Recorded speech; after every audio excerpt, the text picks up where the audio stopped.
So look, those are the Kansas City Chiefs, and that's what the Chiefs do. They come out and they play like that. It's who they are. It's in their culture. It's in their coach. It's in their quarterback. And you basically get that game out of the Kansas City Chiefs almost every single time they play. The problem is all of that also applies to the San Francisco 49ers. That is who they are. That is how they play. That is how they consistently underachieve. And once again, even with the new shiny toy that is Christian McCaffrey, we got an offense that's not equaling the sum of its parts. And a day where Andy Reid wanted to come in and teach Kyle Shanahan a lesson, he absolutely paddled his fanny like an angry father. I mean, it was a full undressing, Ray. A full undressing of one coaching staff over another, and that was thorough. That was the colonoscopy that the 49ers needed. They needed that? Well, it shows them where they are. They are a playoff contender because of the situation they're in more than what they're accomplishing week to week on a football field. Which is true. It's also the case for nearly every other team in the NFC. What we saw, though, is not just Andy Reid paddling Kyle Shanahan. We saw one roster that is significantly better than the other. I'm not sure that the 49ers are better than the sum of its parts.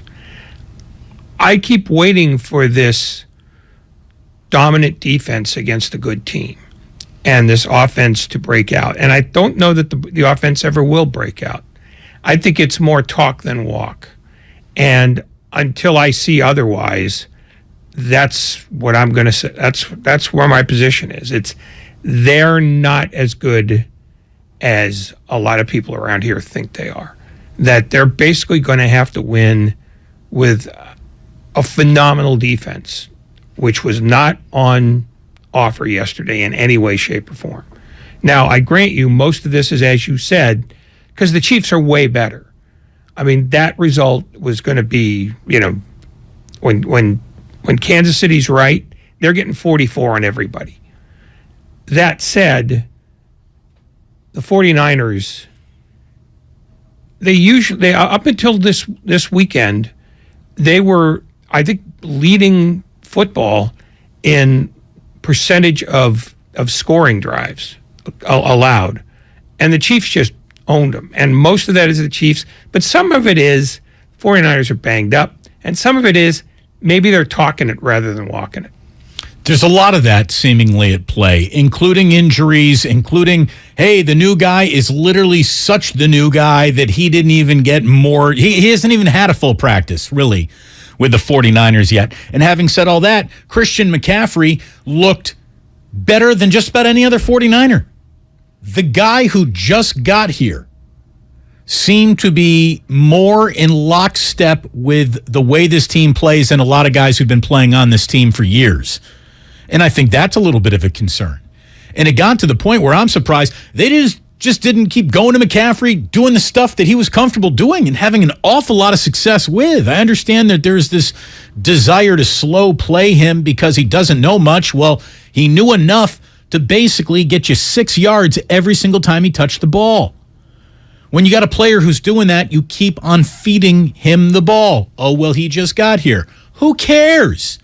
Who cares? That one play where he lined up and he kind of didn't know exactly where to line up, and Juszczyk, who was split out wide, basically pointed right there and said, okay, just kind of line up right there. McCaffrey was like, okay, here, okay.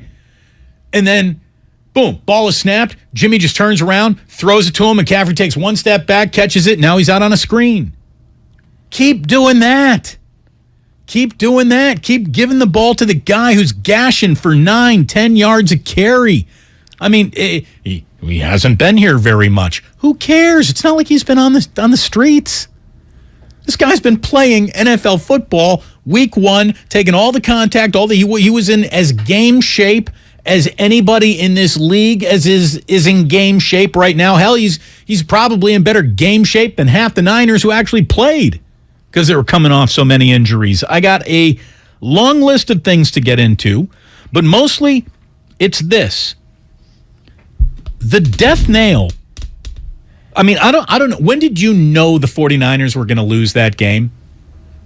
I know that there was some scoreboarding and close enough chasm in between scores throughout the game where you'd said, well, the Niners are still in this game. I know where they lost that game. I don't care where the Niners had the lead. I don't care that they were close there for a while. It was over, and it was over early to the point where it was almost over when on that, hey, they were coming out with their hair on fire and looking really good on this scripted opening drive. When that opening drive finished with only 3 points, I said to myself, oh, here we go. But that's really not it. It's just that happened over and over and over again. In the first half, the 49ers were inside the Chiefs' 35-yard line 5 times. They came away with 13 points to show for it. 1 touchdown inside the Chiefs 5 times inside their 35-yard line, and you have 1 touchdown to show for it. That's your kiss of death. I don't care what the scoreboard is. If at any point that's part of your game day equation, you are losing that game that day to the Kansas City Chiefs. Kicking field goals against this team is the best way to lose. And that's all the 49ers offense could really produce. We got a lot to get into today and only one guest. It's a great one, and he joins us at 5 o'clock. Peter King is joining us on a Monday. Normally Mondays are reserved for Michael Irvin. He's on an airplane, not going to be able to join us. So we're going to have Michael tomorrow, and normally we have Peter on a Tuesday. Peter just slips on over into the Michael spot today. So pretty good even trade right there. I got big impressions. I made a list of impressions that I got from what I'm calling the Christian Revival Niners. And I know that Sports Talk Radio is being really rough on the Niners today and Kyle Shanahan and, underlining, emphatically demonstrating how Andy Reid is so Kyle Shanahan's superior, they're not even both NFL head coaches. Andy Reid is so far and away the best coach in this league that there really isn't anyone to even be mentioned in the same breath as him beyond Bill Belichick, who tonight will try to pass George Halas on the all-time wins list. Andy Reid is 5th, by the way, on that list. And there is nobody who is in more lockstep with what an offense needs to do today to embarrass a defense than what Andy Reid is in with his quarterback, Patrick Mahomes, who didn't even have to do anything other than run the plays that were sent into the huddle yesterday. Mahomes did not have an incredible afternoon. He was not an off-schedule wizard. He was not playmaking with his own abilities beyond the play that was called. He just he hit his drop step, he got rid of the ball, and Andy did the rest for him pre-snap. That was an undressing, Ray.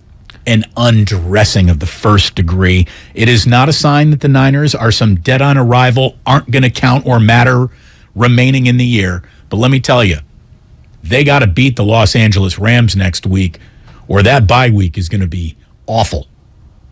You beat the Rams next week. You get yourself to 4-4. Then you got a full week to get Christian McCaffrey as caught up as humanly possible to everything that's going on here. And you better hope that he holds the key to unlock this offense, because you know who doesn't hold that key? Anyone yet on this offense. And the quarterback is the quarterback. You should come to expect that from Jimmy Garoppolo and nothing but that from Jimmy Garoppolo in every game that he plays, the way that the Kansas City Chiefs expect Patrick Mahomes to be the maybe single greatest quarterback you've ever seen in any particular moment at all times every day. Because that's who he is. And Jimmy's not that. No, but here's the thing that fascinated me about the Chiefs yesterday. For not having Tyreek Hill, for having an ordinary running game, they still have guys who can explode on you. I mean, I like their wide receivers. I mean, none of them are Tyreek Hill, but Juju Smith-Schuster is very good, got open whenever he wanted. Valdez-Scantling, game breaker, and part of that is because McCole Hardman. I mean, 2 rushing touchdowns, never had any in his career before yesterday. Put 2 of them on the Niners. Yeah. Well, those I would tend to put on Reed because the play design was so good. But just in terms of throwing the ball, the Chiefs do one thing as a unit better than anybody else, including the Bills, and that is make sure that Patrick Mahomes has all the time he needs. That's a great offensive line. And it's a subtle, great offensive line because they don't hold blocks for 5 seconds, but they don't have to. They hold them for 3, and Mahomes does something in that space of time because those guys get open. I mean, it's nice to have Travis Kelce, who basically is open whenever he's on the field. Travis Kelce is the best football player in the NFL. I mean, if you want to nitpick around that, go right ahead. Well, I mean, you can't find anyone who is better at their position than he is at his position. I would say maybe Aaron Donald, but we don't need to go down that rabbit hole. But we're there. No, Travis Kelce gets open whenever he wants to, and even if he's not open, he's open. And because you have to do so much to try to make him minimally open, everybody else that Mahomes throws to is wide open. We got an awful lot to get into today, and we are wide open until we have Peter King joining us at 5 o'clock, which means we have all the time in the world to hear from you. What were your impressions? I've got mine, and I'm going to share them with you next. If I miss any that you have, if Ray misses any that you have, we want to hear from you at 888-957-9570. Our list of impressions when we come on back from yesterday's 49ers game. Damon and Ratto, we are brought to you by BioNTech and Pfizer. Charging a cell phone can be like getting a booster shot. A booster is given to enhance or restore protection after a primary series vaccination, which wanes over time. Schedule an appointment when you are eligible. Sponsored by Pfizer and BioNTech. Everything, our farm, our stand, our pop-up shop, it really all started when we discovered the benefits of local, raw honey for our family. And then we decided to turn it into a business. We were looking for something to help us get up and running. So we got the Chase Business Complete Banking Account. It's more than a bank account. It comes with Quick Accept, which lets us take card payments anytime, anywhere in the U.S. using the Chase mobile app. Plus, we get same-day deposits at no extra cost. For us, it's more than honey. It's about sharing a little sweetness with the world.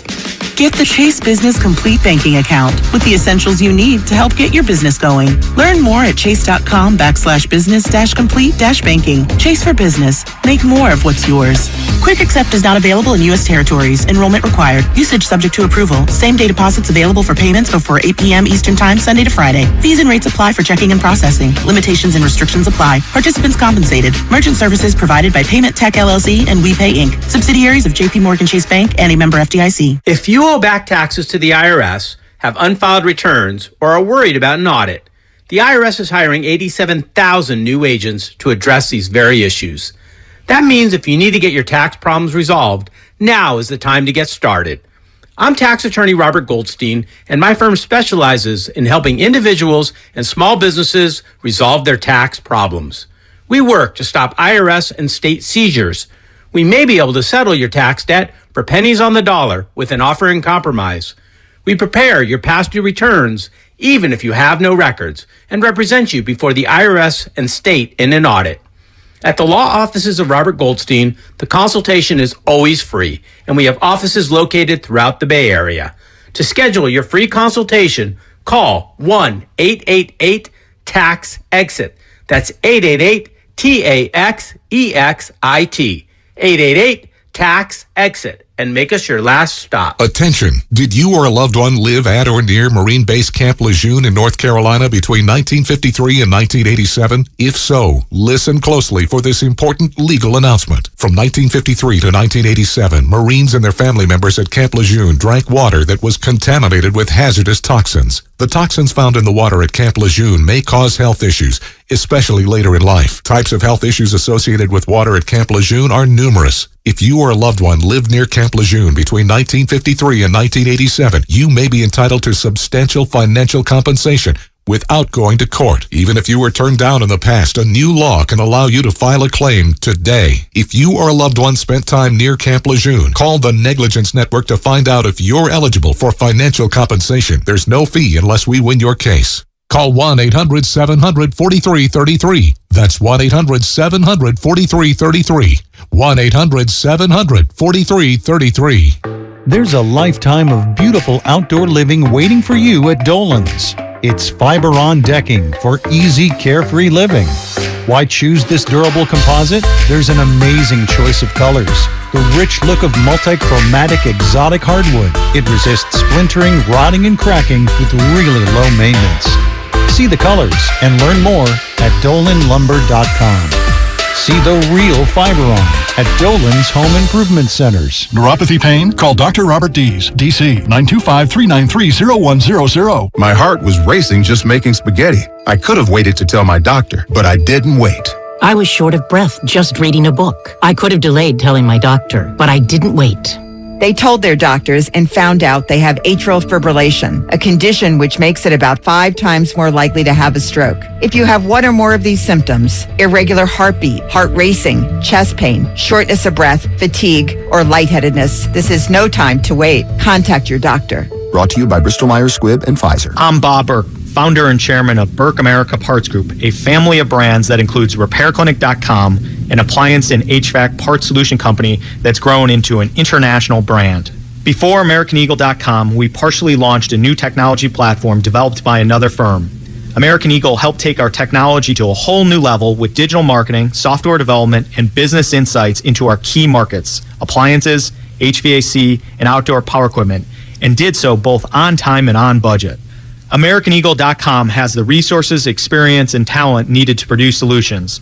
Our new technology platform, developed by AmericanEagle.com, has produced tremendous results with higher traffic, conversion, engagement, and online revenue. If you have any home repairs you need to take care of, check us out at RepairClinic.com. If you need a world-class website or technology project, then I would highly recommend AmericanEagle.com. Call AmericanEagle.com at 773-NETWORK. That's AmericanEagle.com, 773-NETWORK. Charging a cell phone can be like getting a booster shot. A booster is given to enhance or restore protection after a primary series vaccination, which wanes over time. Schedule an appointment when you are eligible. Sponsored by Pfizer and BioNTech.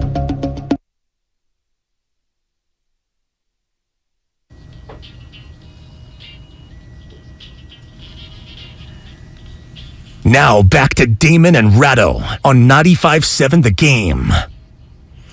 All right. We are streaming on Twitch and YouTube. Enjoy, click, subscribe, have fun. Bask in the glory that is Ray and I sitting in a room together, looking over top of each other's glasses at each other. Scintillating. Look at this. Look at you and me. Look at you and me look at each other.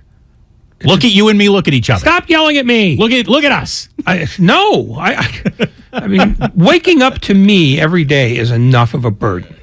Let's not compound the error. So I should never say something declarative before I'm going to break because I can't have any time to explain myself. So here's what I mean when I say Travis Kelce is the best player in football. Now, obviously, I'm not talking about quarterbacks because they affect the game more than anything else. And some guy here, Sammy K, on the YouTube chat page is just going nuts. No one would ever take Kelce over Mahomes. Well, I didn't have time to explain that I'm separating all players from the position of quarterback. But here's what I mean about Kelce. Travis Kelce is a better tight end. Who do you think is the 49er single best player at whatever position? Is it Trent Williams at tackle? Is it Nick Bosa at defensive end? Travis Kelce dwarfs the both of them in terms of talent in his position than theirs. And here's what I mean by that. Let's say tomorrow we are assembling.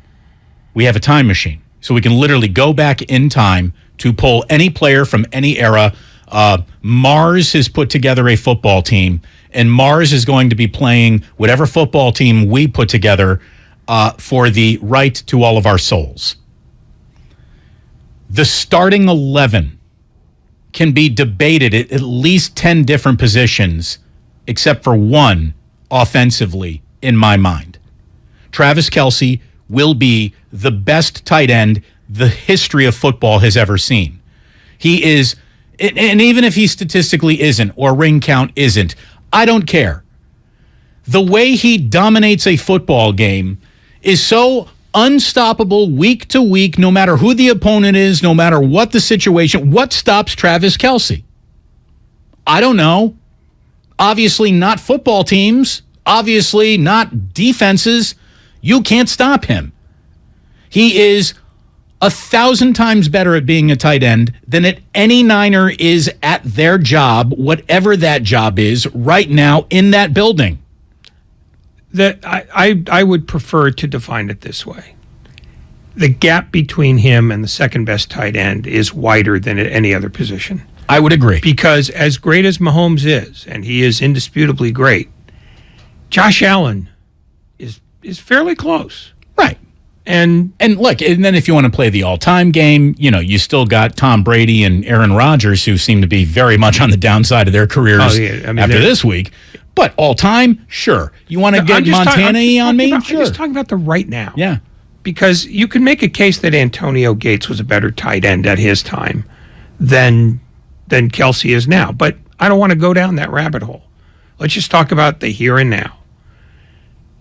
The difference between Travis Kelce and whoever you want to put in second, whether it's Kittle or TJ Hawkinson or whatever, is just wider than it is at any other position.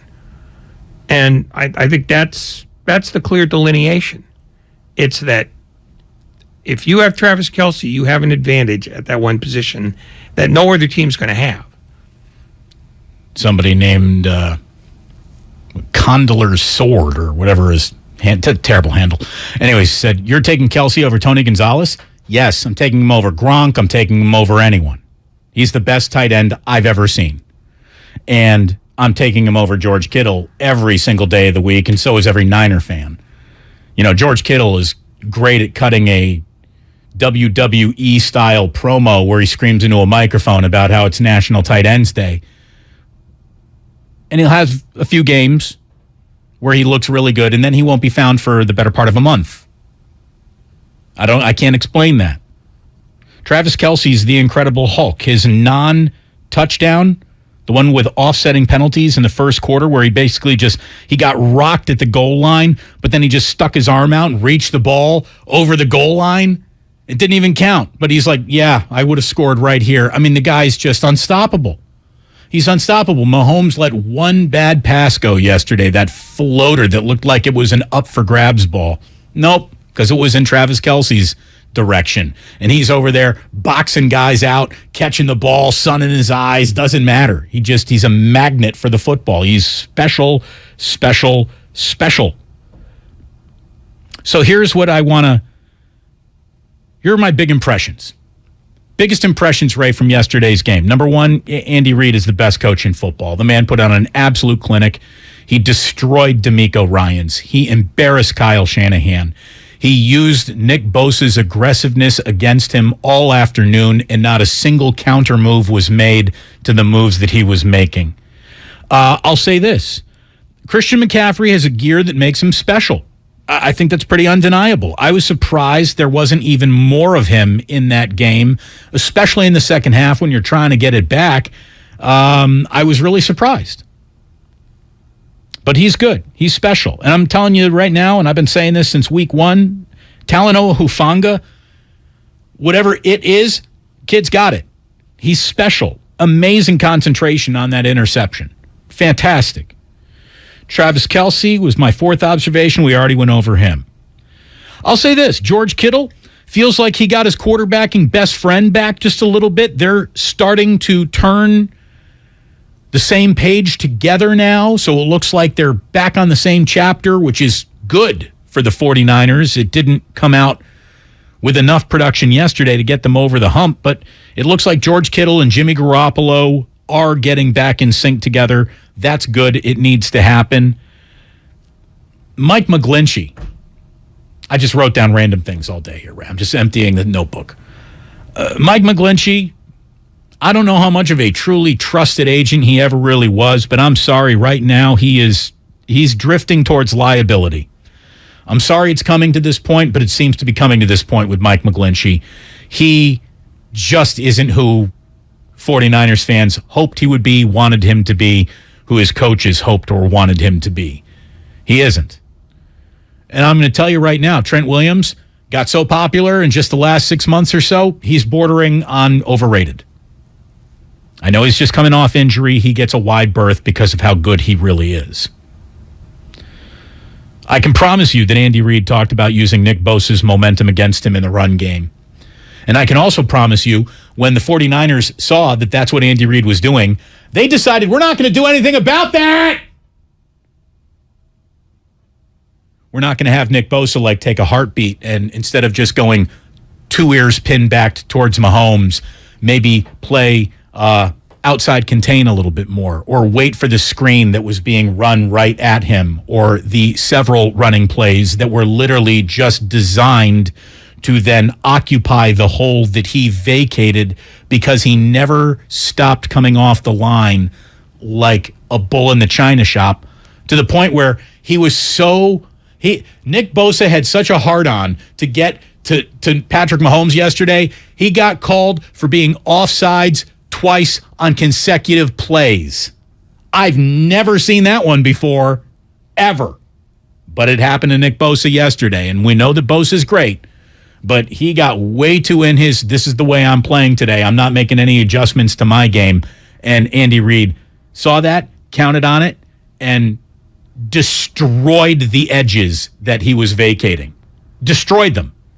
That's where Andy Reid's entire game plan was, on the edge. The entire game plan. Every running play, every screen play, everything that he had them doing basically that worked tenfold. The McKinnon touchdown, or not but the huge pickup, he didn't score the touchdown, but the huge, 3rd and 20, and he picks up 28 or whatever it was. That was just right where Bosa had been. The touchdown in the corner, that was right where Bosa's been. McCole Hardman's first rushing touchdown, right where Bosa has been. It was like the 49ers defensive coaches were committed to making no adjustments to the game that was happening in front of them. I'm not entirely sure about that part, but I'm not a schematic football guy. But I do know this much. When you have a guy who's getting basically attacked the way they attacked at Bosa's place, the way the 49ers do with Aaron Donald, it works all day long unless the guys near Bosa are doing more than they were doing. Because you could still have him going, bat out of hell toward the quarterback, because I think they clearly wanted to try to terrorize Mahomes as much as they could. But it's not a one-man position. It's the defensive line requires full participation. And while he was getting taken out of the game, nobody picked him up because nobody else was a factor either. So I think it was not just scheme. It was them being a little banged up, them not having Eric Armstead. I think in general, the defensive line got handled both schematically and physically. And that doesn't usually happen with them. They were missing Dre Greenlaw, who is there to clean up a lot of things coming off of Bosa's hips. And look, I'm not saying that Nick Bosa is a problem. Nick Bosa is the best football player that the 49ers probably have. But yesterday, his momentum was used against him, and not a single person on that 49ers coaching staff got in his ear and said, well, let's do something a little different. And Andy Reid, I don't know if he was counting on that, but why would Andy Reid do anything different when it's working all day? And once again, we had example after example where things started to work for Kyle, and he immediately started doing something different. I don't know why you would do that. I wouldn't know. Why don't you stick with what's working until it ain't working? I'm surprised by that. In the final analysis, the 49ers got absolutely no help at all from their special teams. They certainly didn't get it done in the red zone, and they got completely undressed, one coaching staff over another. All three phases of the game, offense, defense, special teams. The 49ers aren't even on the same lecture circuit that the Kansas City Chiefs dominate. The Chiefs outscored the 49ers 44-13 after Kyle got his 10-point lead. And I'm not saying Kyle went to sit on the ball, but in that second half, did anyone see a no-huddle offense at any point in time? Did a no-huddle offense happen at all yesterday? We haven't installed one of those yet? No? Is that too cute? Maybe wait for the bye week? We'll worry about the no-huddles then? How do you not have a no-huddle offense? I don't understand that. How? Do you think Andy Reid would ever go into a game without a no-huddle offense? Who's the worst coach in football? Nathaniel Hackett. Do you think Nathaniel Hackett doesn't have a no-huddle offense? He doesn't have a quarterback. He doesn't have I don't know what he's got. Maybe that's a bad example. But I don't understand. 49ers got one pace. Slower than crap. That's the pace that they play at. Oh, we're going to go ahead and we're going to pick up 8 yards. But on the next play, we're going to go ahead and give back 3 yards. And then on the next play, we're going to go get 4 yards. And so now, between all of that, we still have to pick up about 4 more yards. But, it's 4th down. It's time to punt again. It's just death by paper cuts. Do something. Danny Gray, he lines up offsides. Very next play, they finally go ahead and give him the ball, but he didn't catch it. So now he gets to live the rest of his life in Kyle Shanahan's doghouse. We might not see him until week 14.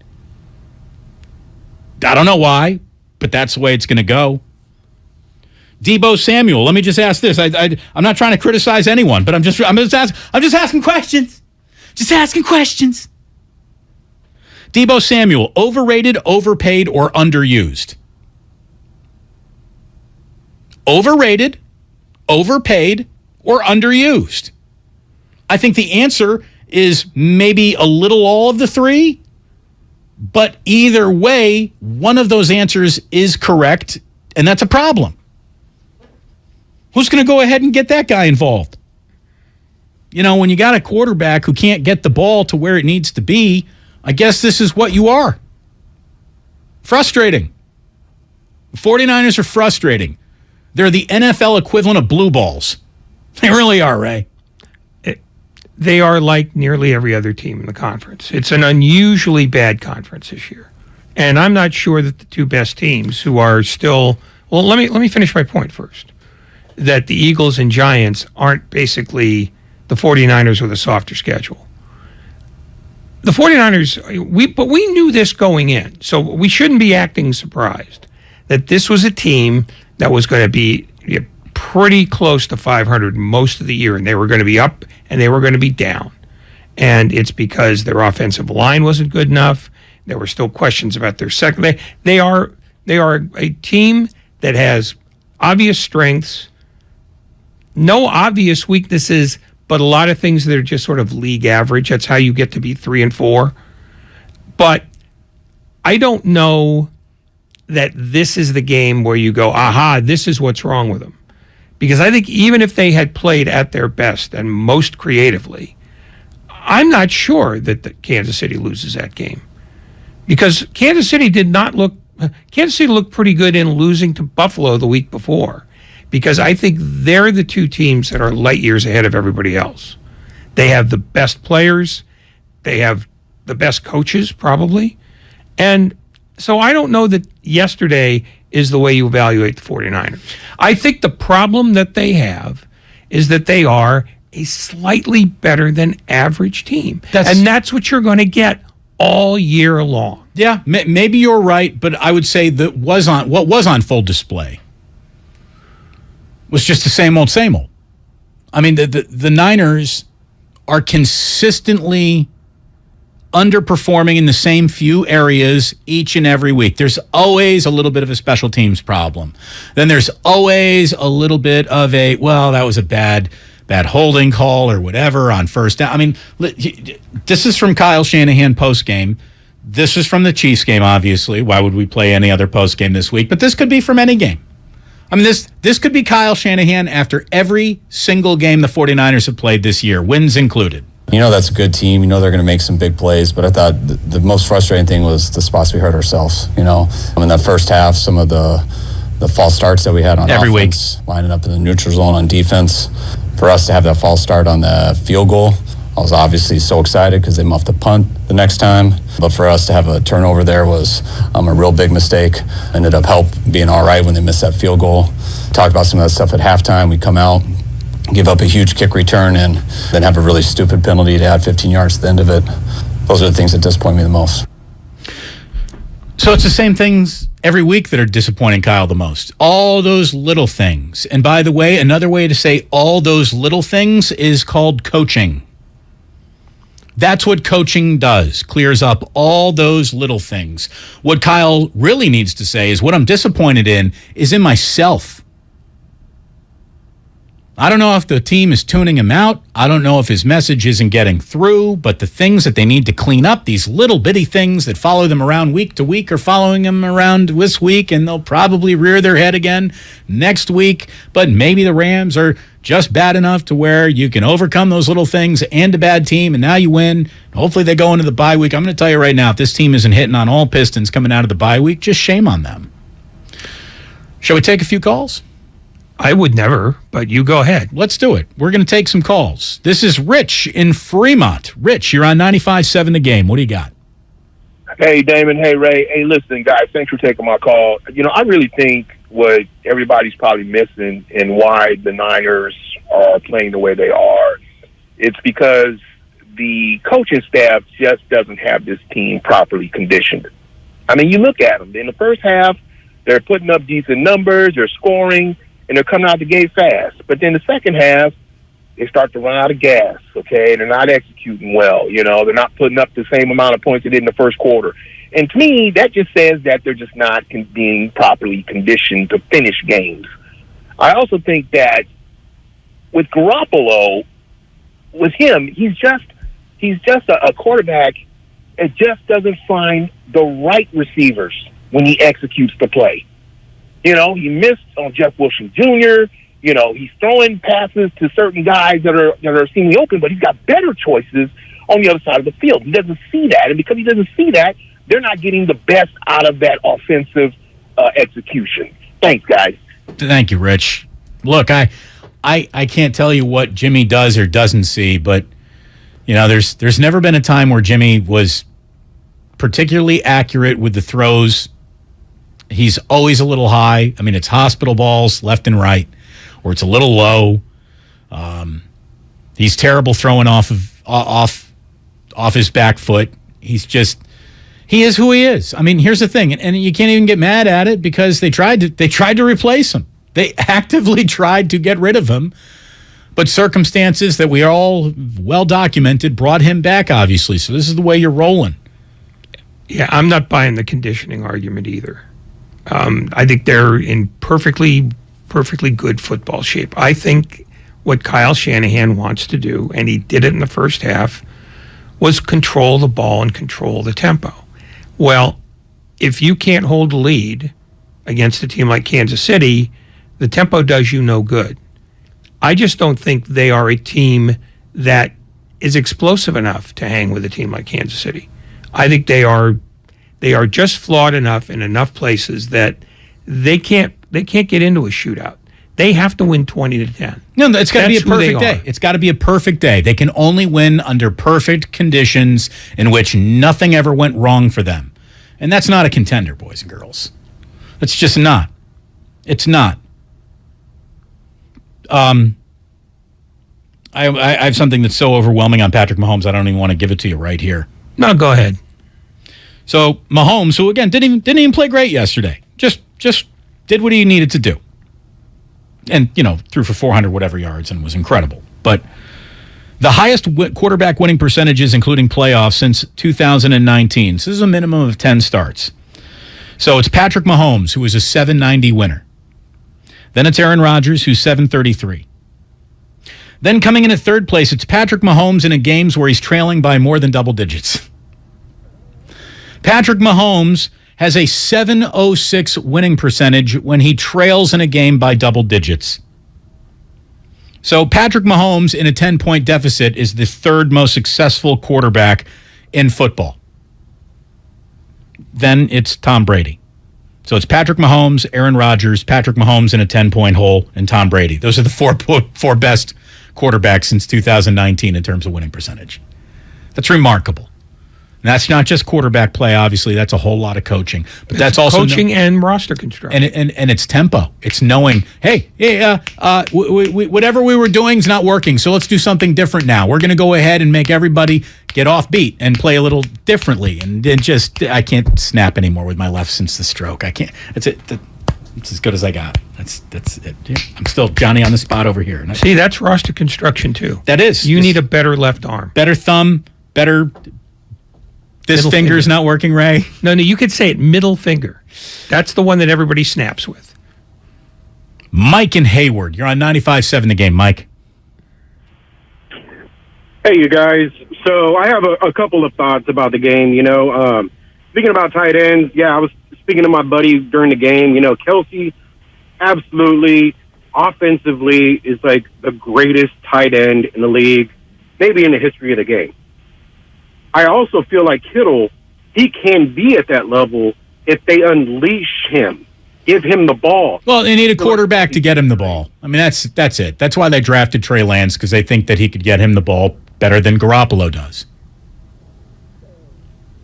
His offensive ability. It almost reminds me of back when Harbaugh was coach, Vernon Davis. He was great, but they underutilized him. And I feel like right now the offense, they have so many weapons. Shanahan is underutilizing the people around him, and he has no ability to adjust in the second half. If we go into the second half at a deficit, game over. He doesn't know how to adjust. He's never won a game in which his team is trailed by 4 points at the end of the third quarter. You need to know that. 888-957-9570. Our phones are ringing off the hook. When we come on back, we're going to go back to them. Peter King joins us at 5 o'clock for a breakdown of what happened at the breakdown yesterday at Levi's Stadium. We're brought to you by BMW Fairfield and by Fremont Bank. Full service banking, no compromises. We are definitely a Super Bowl contending team, but what we got to realize is that it's freaking October. Super Bowl contenders don't happen till December, late November. So I need everybody to calm down, take a chill pill, smoke on some great trees. You in San Francisco, California for a reason. Keep calm. I swear to God, like, we were 3-5 last year. What are you tripping on? Keep calm. This is the Bay Area's sports station. 95.7 The Game. At BMW of Fairfield, our guests work with one client advisor through the entire transaction. No handoffs to multiple car salesmen. No waiting for a finance manager to take you to a back room. Client advisors at BMW of Fairfield are thoroughly trained in every aspect of the process, so they can lead you efficiently and effectively through the purchase from start to finish. There is a better way. Experience it for yourself at BMW of Fairfield. One price, one person, 1 hour. There's a reason Comcast Business powers more businesses than any other provider. Actually, there's a few. Comcast Business offers the fastest, reliable network, the peace of mind that comes with Security Edge, helping to protect all your connected devices, and the most reliable 5G mobile network. Want me to keep going? I can. Whether your small business is starting or growing, you need Comcast Business. Technology solutions that put you ahead and give you serious savings. Comcast Business, powering possibilities. Get started with fast speeds and advanced security for just $49.99 a month for 12 months with no annual contract. Plus, ask how to get up to a $750 prepaid card with a qualifying bundle. Offer ends 12/5/2022. Restrictions apply. New Comcast Business 50 megabits per second internet and Security Edge customers only. EcoBill and autopay required. Equipment, taxes, and fees extra and subject to change. Most reliable based on Root Metrics US report. Results vary, not an endorsement.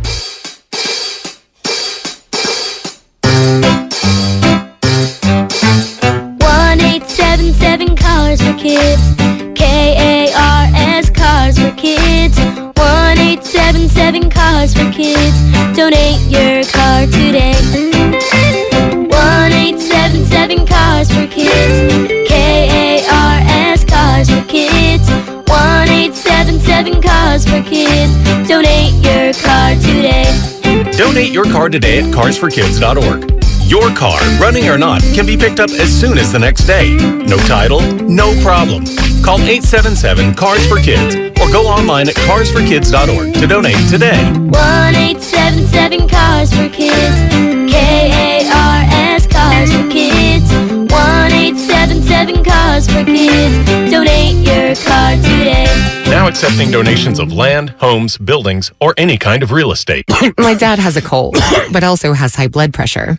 That's why I got him Vicks DayQuil High Blood Pressure for max strength daytime relief. Unlike some ordinary cold medicines, it's specially formulated for people like my dad. DayQuil High Blood Pressure is sugar-free, alcohol-free, and decongestant-free. Vicks DayQuil High Blood Pressure. The daytime, non-drowsy, coughing, aching, fever, sore throat, cold and flu for people with high blood pressure. Like my dad. Medicine. Use as directed. Were you exposed to hazardous materials while serving in the military and have an illness or condition as a result? If so, you may be eligible for VA benefits and services. Whether you need health care or want to file a disability compensation claim related to military exposures, VA is here to help. Visit va.gov/military-exposures to learn more and apply today. You served your country. Now let VA serve you. No one knows where this market will go. Things could change tomorrow, next week, or next month. At Merrill, we've been here before, and history shows this is the time to stay focused on your future. Because through every market, the bull will always have your back. Find an advisor in San Francisco at ml.com/bullish. Merrill, a Bank of America company. What would you like the power to do? Investing involves risk. Merrill Lynch, Pierce, Fenner & Smith Incorporated, registered broker-dealer, registered investment advisor. Member SIPC, a wholly owned subsidiary of Bank of America Corp. Locked On Warriors is a daily podcast covering your favorite team, the defending world champion Golden State Warriors. I'm your host, Cyrus Softas, and every Monday through Friday, Locked On Warriors brings you all of the biggest Warriors stories in around 30 minutes. We cover Stephen Curry and the dynasty that is one of the greatest teams in the history of this beautiful game. Listen to the Locked On Warriors podcast every day on the Odyssey app or wherever you get your podcasts.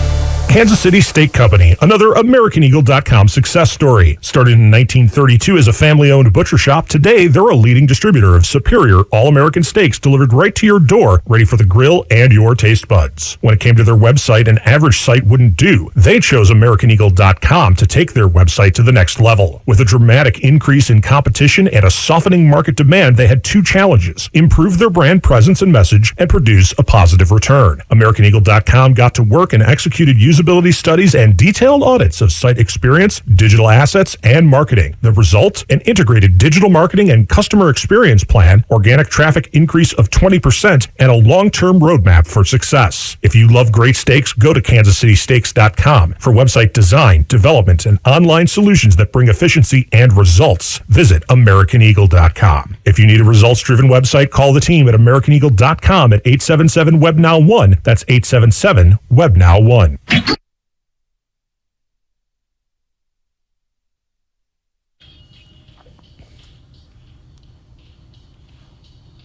Now back to Damon and Ratto on 95.7 The Game. It is really good to have you here on a Monday, which, you know, the Chiefs are really good. I thought the Chiefs were going to win the game. But I didn't think the 49ers were going to get their teeth stomped out, and that's what happened.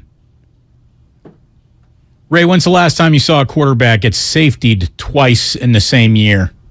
I mean, at least he didn't step out of the back of the end zone this time, though, right? No, this time... This was a good old-fashioned safety. Yeah, this was one where the offensive line basically announced its resignation very early on in the play. Well, that was Trent Williams, by the way. Trent Williams got absolutely toasted on that safety. Yeah. And again, a guy who is, you know, the greatest tackle in football. Like, I watched Orlando Pace never give up a sack ever, I think, in his entire career. Ever. I bet you might have missed one or two. Maybe, but it certainly wasn't for a safety. Well, Trent Williams is very good. He's very good. He was not very good yesterday. But then again, what Niner was? This incredible Christian McCaffrey. Christian McCaffrey was pretty damn good. I wanted to see even more of him. Why Kyle thought that football plays affect a body differently for a San Francisco 49er than they would a Carolina Panther, therefore we cannot play him, is nuts to me. I don't understand why he didn't ask this incredibly electrifying football player to touch the ball more and do more electrifying football things, you know, just out of the backfield.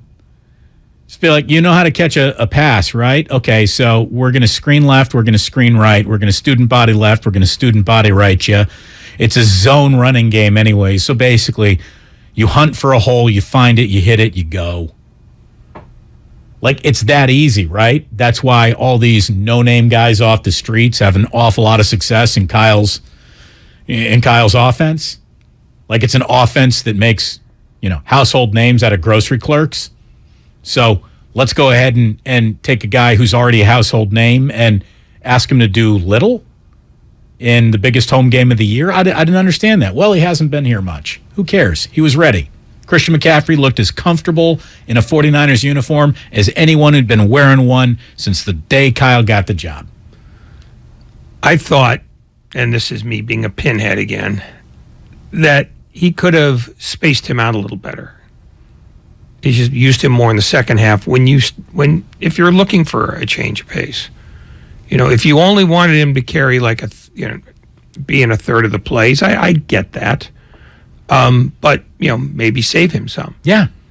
But save him for what? To get into game condition? No. He's To in provide a different look in the second half than the one they had provided in the first. Hey, Jeff Wilson had a good game too. I mean, the two of them, nice little 1-2 punch. I like it. They forgot the 21 plays, mostly in the first half. McCaffrey logged a team-high 8 carries, generated 38 yards. He also had 2 catches for 24 yards. He's getting 6.2 yards per touch. Jeff Wilson had 54 yards on 7 carries. Again, hopefully they go down to SoFi, they beat the Rams, and then you get a bye week, and that's all the time they'll need. And McCaffrey, who's a Stanford guy, is going to be fully up to speed, right? You hope. I would hope. I think he expects to be that. Yeah, but I don't think the offense was like the profound problem. I think the defense got schooled. They did. And the 49ers, they can't have that if they're going to win games. They have to keep games in the low 20s. 44 is obviously ridiculous, but if they give up 4 touchdowns a game, they don't win. No, and there's a lot of teams who I guess give up 4 touchdowns in a game and they don't win. That's pretty common too. But again, yes, yesterday was a defensive afternoon of failure. But at the same time, 49ers score some points. It's 23 points. 23 points. Yeah. With all of this talent and playmakers and coaching. Do they have that? Well, everybody says they do, but when's anybody had a breakout game on this team? Have we already seen their season high point total, the 37 they scored in Carolina? That's a legit question. I don't think that's an illegitimate question at all. But I'm at the point where I think it's worthwhile to ask, are they really as good as people say they are? Because you are only as good as the box score tells us you are. You are only as good as, yards per play tell you are. And if theirs is pedestrian, then maybe they're pedestrian players on a pedestrian offense. Someone from the YouTube chat line said, what, you telling me Mahomes didn't have a good day yesterday? No, he had a very good day yesterday, but he wasn't great. He wasn't great by his standards. Exactly. He wasn't great. He did nothing that made you go, the entire day. He just, plays came in the huddle. He executed the plays for 423 yards. But that's what Patrick Mahomes does. Patrick Mahomes rolls out of bed and throws for 400. It's easy for him. He did nothing off schedule that made you go, wow. He just executed what was a perfect game plan. Juju Smith-Schuster, 124 receiving yards. McCole Hardman, 3 touchdowns. Valdez-Scantling catches 3 balls. That's it. Has over 100 yards. The 49ers were pretty lucky that Travis Kelce had an off day. It's 6 catches for 98 yards. They're lucky he didn't do more. I was looking this up earlier. Of all the receivers and tight ends combined, there's only one guy in football who's caught the ball appreciable number of times who has a better sort of catch to target ratio than he does. That's how good he is. If you throw it to him, he's catching the ball 4 out of every 5 times. Yeah, he has vice grips for hands. Yeah. They're like magnets for footballs. Again, the non-touchdown that Travis Kelce didn't score when he got rocked on the edge of the goal line and just stuck his left arm out, put the ball, broke the threshold with it, and there were offsetting penalties. So go ahead and replay next down, and that was the McCole Hardman first rushing touchdown of the afternoon, I believe. No, I mean, I think the takeaway from yesterday, if there is a fair one to make, is that 49er defense is not close to whole, and if they're not close to whole, they are an average team. Here's my other takeaway. If they meet the Kansas City Chiefs in the Super Bowl again, they're going to lose. Well, yeah. Give the points and bet the over. 888-957-9570. This is Andy Novato. You're on 95.7 The Game. Andy, what do you got? Hey, guys. I agree with 99% of what you said. It's not surprising. You two guys are the smartest and most balanced group in the Bay Area radio. But being on hold for as long as I was, you got through all of my points. Now, everybody focuses on offense, always. But our defense went from the first 5 games lights out. The last 2 weeks were awful. And yesterday, and I played D a little bit myself, I'm shocked. Fred Warner had a horrible last 2 games, and the guy's a stud. He was so obsessed with Kelsey after the first couple catches. You go back and watch some plays, and he would so overreact to Kelsey's side. And that play by Travarius Ward when Scanlon caught the long one, I've never seen a DB look that bad on man-to-man. I mean, we'd have got benched in high school if we played. They were just awful on defense. But Ray, of course, hit it. They're banged up, and it's not fair. They're missing both defensive tackles, 2 monsters.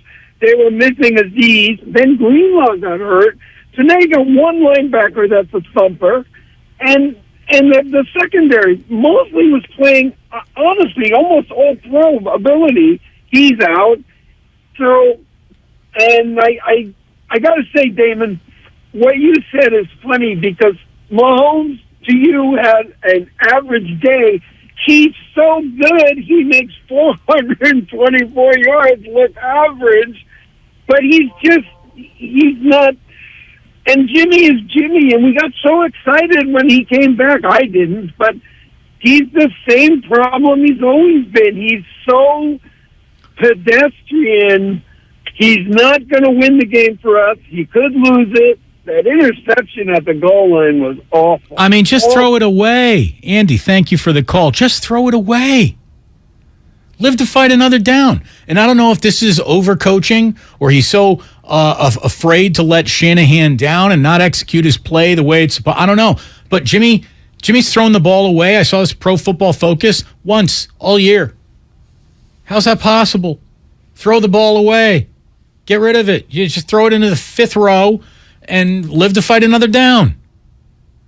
I don't understand. Why is he so jittery? Why is he so jittery? Why is he so desperate to prove that he belongs out there when there's no option but to have him out there, basically? There's a lot that I don't understand about the 49ers when I look at them. Oh, I think you understand it pretty well, which is this is who they are. Nobody wants to face that possibility, but this might be who they are this year. They are an average team with a better-than-average defense that in the last 2 weeks has not been in evidence because they're operating with a bunch of second stringers.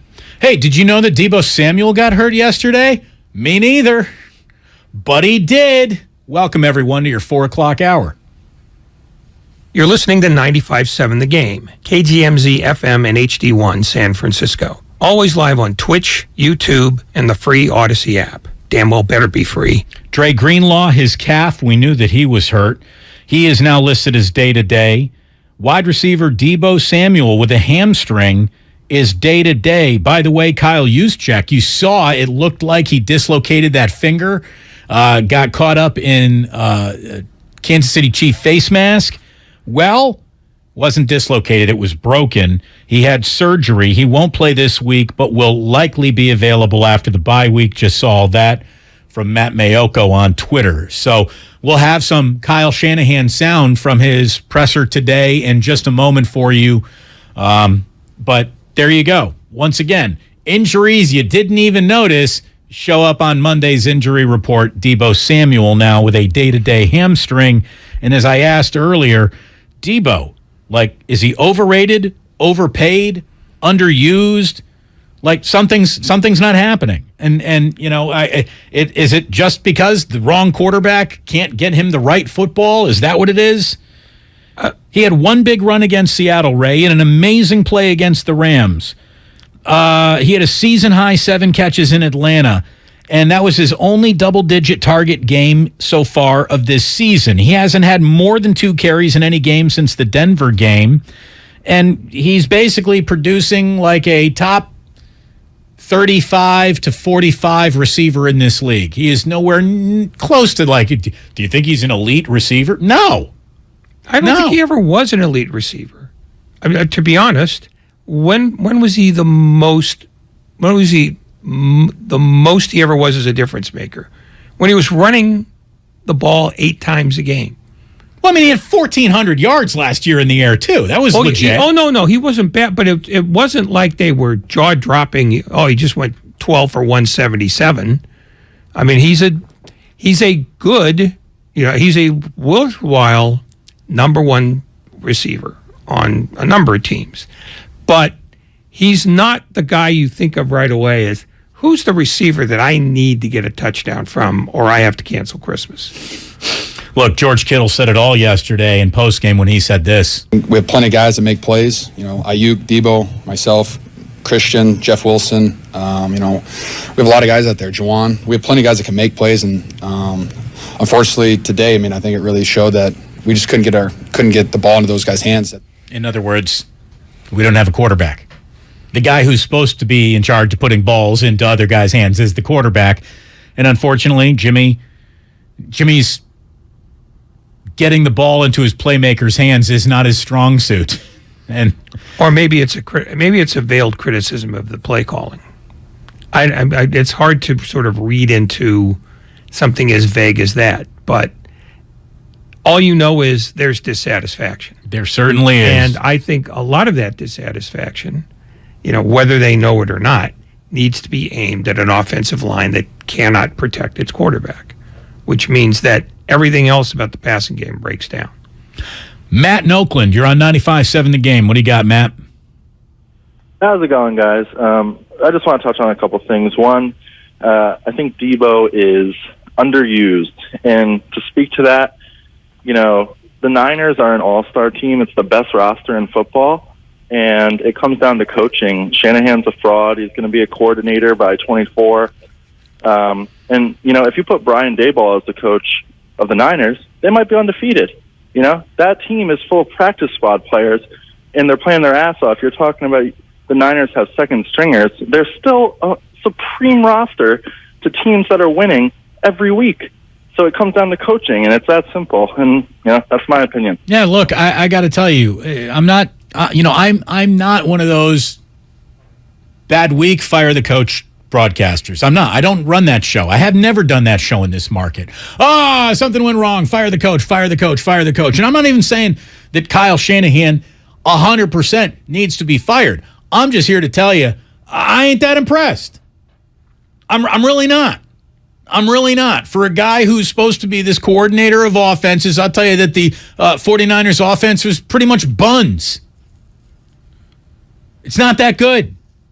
Week in, week out. Week in, week out. Week in, week out. Doesn't matter. Well, at least you're playing a terrible opponent. They'll play down to them. Go to Denver. Lose 11-10. 11-10. How do you lose a game when the other team only scored 11 points if you're an offensive anything? Come on. It's like the 49ers just have one gear, one mode, and they are so... It's like it's arrogance that keeps them in that mode. They can't play another way. Does Kyle even ask his team to play another way? I can't see it. They can't even... They just meander in and out of huddles to the line of scrimmage. Blue 18! 118! Whatever the Garoppolo's saying over there. Just what is he doing? Is he really like scanning the line to see where am I going with this ball? I'm Peyton Manning. I'm moving guys around with my eyeballs. Get out of here. Kyle Shanahan wants to control pace. And maybe that's a good thing, maybe it's not. But that is probably, to my mind, why he doesn't go no huddle. He wants to eat time. He likes to eat time. But what happens when you're out of time? I'm not. I mean, that's the thing. All I'm saying is when you're seeing this week in and week out, that's a philosophical choice. Right, but I'm just saying that there are times when you don't get to set the pace, brother. The game does that for you. So your intentions of ball control and time, they don't work anymore because you're down 14 in Atlanta. And it's the fourth quarter. You got 2 touchdowns. You're going to have maybe 3 possessions in the next 15 minutes. It means you got to score on 2 of these next 3 possessions. Do we go comprende? I mean, and it just doesn't seem like he comprendes. Or comprende. I'm just trying to help your Spanish. I was looking at Mark Grande. Comprende. Mark's I know really it's more of a comprende. venti. I know. I don't understand this. I just, how can you be considered great at anything if you can only pluck one note? Well, maybe there's another question. Maybe he's not a great coach. Maybe he's okay. Well, I mean, he's got. I think we're there. Well, okay, but the point is, the caller who said he's going to be an offense coordinator by 24. Don't be an idiot. If he got fired here, which I doubt, he'd be a head coach again somewhere else immediately. Cool. Super. Okay, all I'm saying Let is that happen. Okay, I don't care. Well, I don't care either. Right. I mean, all I know is they're not good at covering the number. Here's the thing. All I'm saying is this.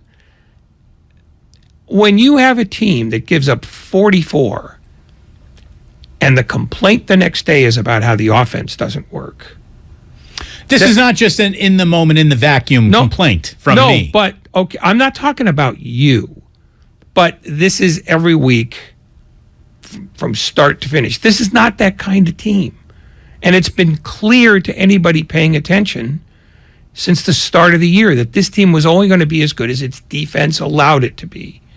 And now that they're banged up, I mean, they looked worse against Atlanta, to be honest with you, because Atlanta's got nobody.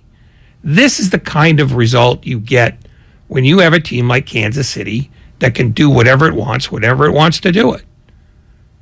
And maybe the question here is this defense actually as good as people think it is?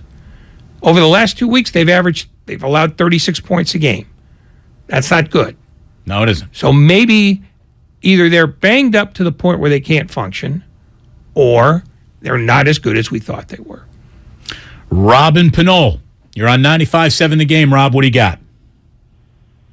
What's going on? I mean, I can't say much more than what Ray Ratto just said. I can't agree much more because he's right on the nose with it because they're just a matchup nightmare. We need to have a defense to step up in order to match up against a potent offense like Kansas City. And if it's not going to happen, the team is not built to have 30, 40 points in a game. We are built to score 24 points or less and run the ball, and time of possession has to be in our favor. So that's the way Kyle Shanahan's offense. I'm not going to sit here and have like hopes and dreams of scoring in the high 30s every single game because it's just not how it's built.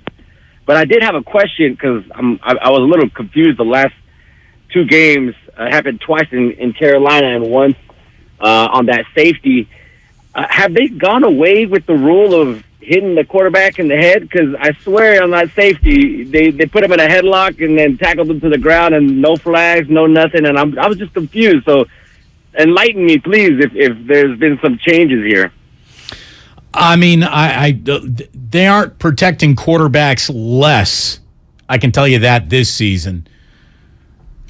So I really didn't think at any point in time that there was like a personal foul that was going to bail Garoppolo out of that. I am very sensitive of, that quarterback got touched above his ear hole, so that has to be, not only a 15-yard penalty, but probably also comes with some jail time. I didn't notice it. On the other hand, since the league is not transparent about any of this, they could very well have sent a memo out to the officials 2 weeks ago and just said, hey, we're being a little too overjudicious about roughing the passer calls. We wouldn't know. And it's one of the maddening things about football is that you never know what a penalty is. You know, you could, like 2 weeks ago, you could assume that if a quarterback was touched by anything stronger than a gentle breeze, there would be a flag. Yesterday, there were a number of occasions in different games where that happens and there were no calls. I'm guessing there was a league memo. One of your favorite phrases. The old league memo. Yeah. Oh, Look by out. the way, I'm changing the subject. Well, we're up against it, but see, there you pay attention. You get to see. There but you anyway, go. Good job. This is going to be Jim Nance's last Final Four this coming year. Oh, and Ian Eagle will be replacing him. Not bad, but I love me some Jim Nance at the Final Four. You better enjoy him fast. I will. Hopefully Indiana can be there so we can give his tie to a Hoosier after the final game. When we do return, we got fresh, piping hot Shanahan sound from today's press conference to share with you. And then after Ray and I are done tonight, stick around for Sean Salisbury and Lorenzo Neal. It's the Football Hour from 6 to 7 tonight here on 95.7 The Game. With an offense that's stacked with weapons. And one of the best defenses in the league. Why are the Niners only 3-4? Man, I'm pissed off, man. The Niners embarrassed me. First with the coach. I'm super frustrated. You can't have penalties. You can't have turnovers. You got to play one of your best games and stay in it. And we weren't even close. Let us know the problem at 888-957-9570. This is world-renowned handicapper Chris Hodge with TakingVegas.com with a phenomenal offer for Monday Night Football tonight between Chicago and New England. This pick is absolutely free on a recorded message at 888-9-WIN-NOW. That's 888-994-6669. Not only are we giving our fifth straight Monday Night Winner for free tonight, we are also giving the next 30 days of our service for free as well. It's all on the recorded hotline, which right now is the hottest recorded hotline in the country at 888-9-WIN-NOW. That's 888-994-6669. We are hitting our pro football plays at a 73% clip.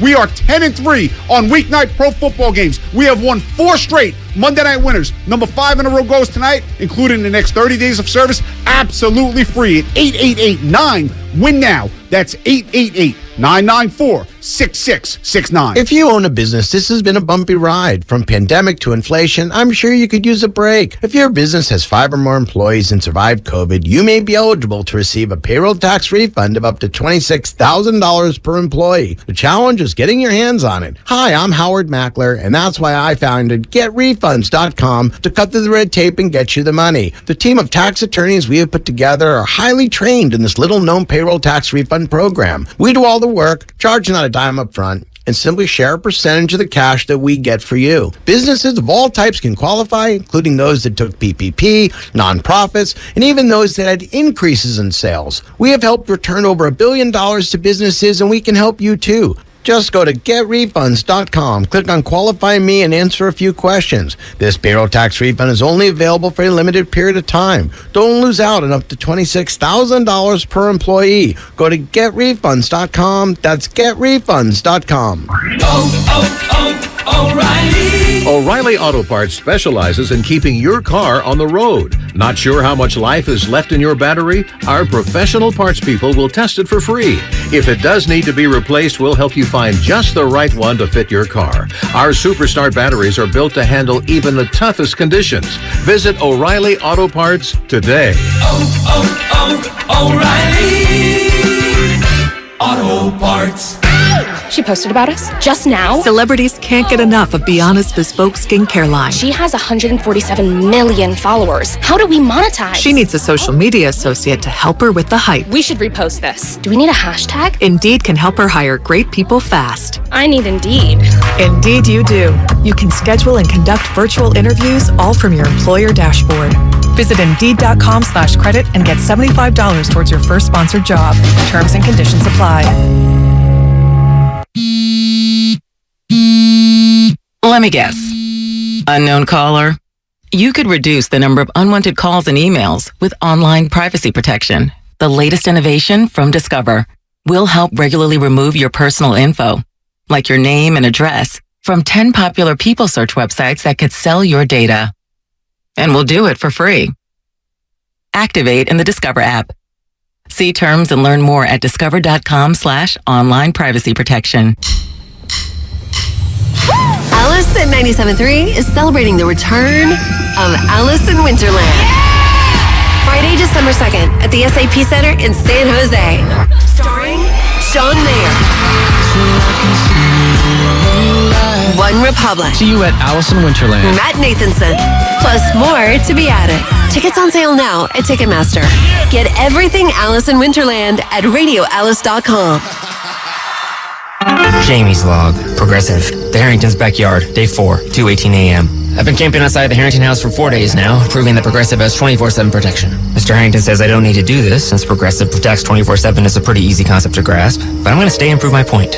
Besides, there's a big tree branch over the roof, and I think it's planning something.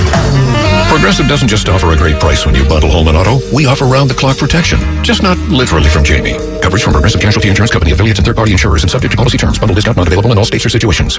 Everything, our farm, our stand, our pop-up shop, it really all started when we discovered the benefits of local, raw honey for our family. And then we decided to turn it into a business. We were looking for something to help us get up and running. So we got the Chase Business Complete Banking Account. It's more than a bank account. It comes with quick accepts, which lets us take card payments anytime, anywhere in the U.S. using the Chase mobile app. Plus, we get same-day deposits at no extra cost. For us, it's more than honey. It's about sharing a little sweetness with the world.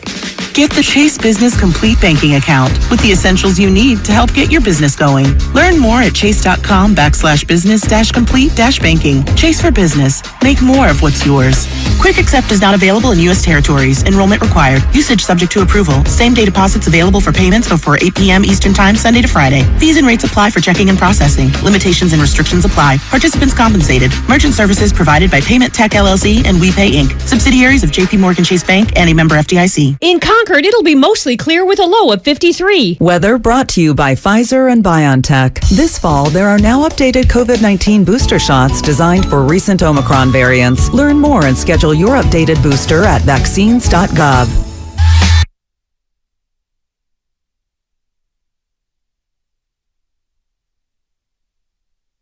Now back to Damon and Ratto on 95.7 The Game. So I guess the main takeaway is that the 44 points given up at Levi's Stadium are the most given up in a home game in the entirety of the Kyle Shanahan era. Not, before he hand-selected the entirety of his own roster or picked the defensive coordinator himself when things were bad. No. He waits until the Kansas City Chiefs in year, 6? 6. To give up a 44 spot at home. The 49ers gave up 30 points in the second half alone. We will hear what has been a lovingly edited and trimmed down to just the 6 minutes of the greatest hits of Kyle Shanahan's conference call in just a minute. But let's quickly take a few calls. Raj in San Jose, what do you got? Yeah, I want to say, are we really surprised that the Niners lost? I mean, this is a top 3, top 5 Kansas City Chiefs offense. I don't think we're surprised that they lost. It was the manner in how they lost. I think that's it.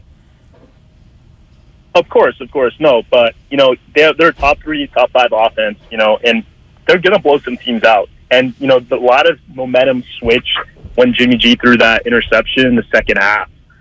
And, not giving McCaffrey the ball, he had 10 touches. You need to have 20 touches. I didn't see any bubble screens. I didn't see any, plays getting him in, open, field.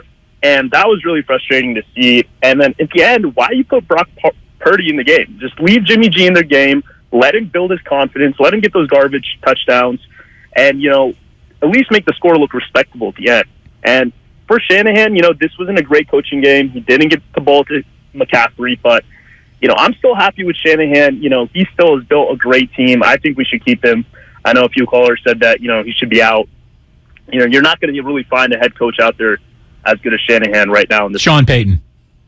I mean, that's the thing. Until Sean Payton was an option, I would have agreed with you. Don't even talk about replacing a guy until you got the actual replacement that you're talking about. Well, to me, there is one guy now who I think would definitively come in here and change things and has a Super Bowl and maybe make the 49ers better.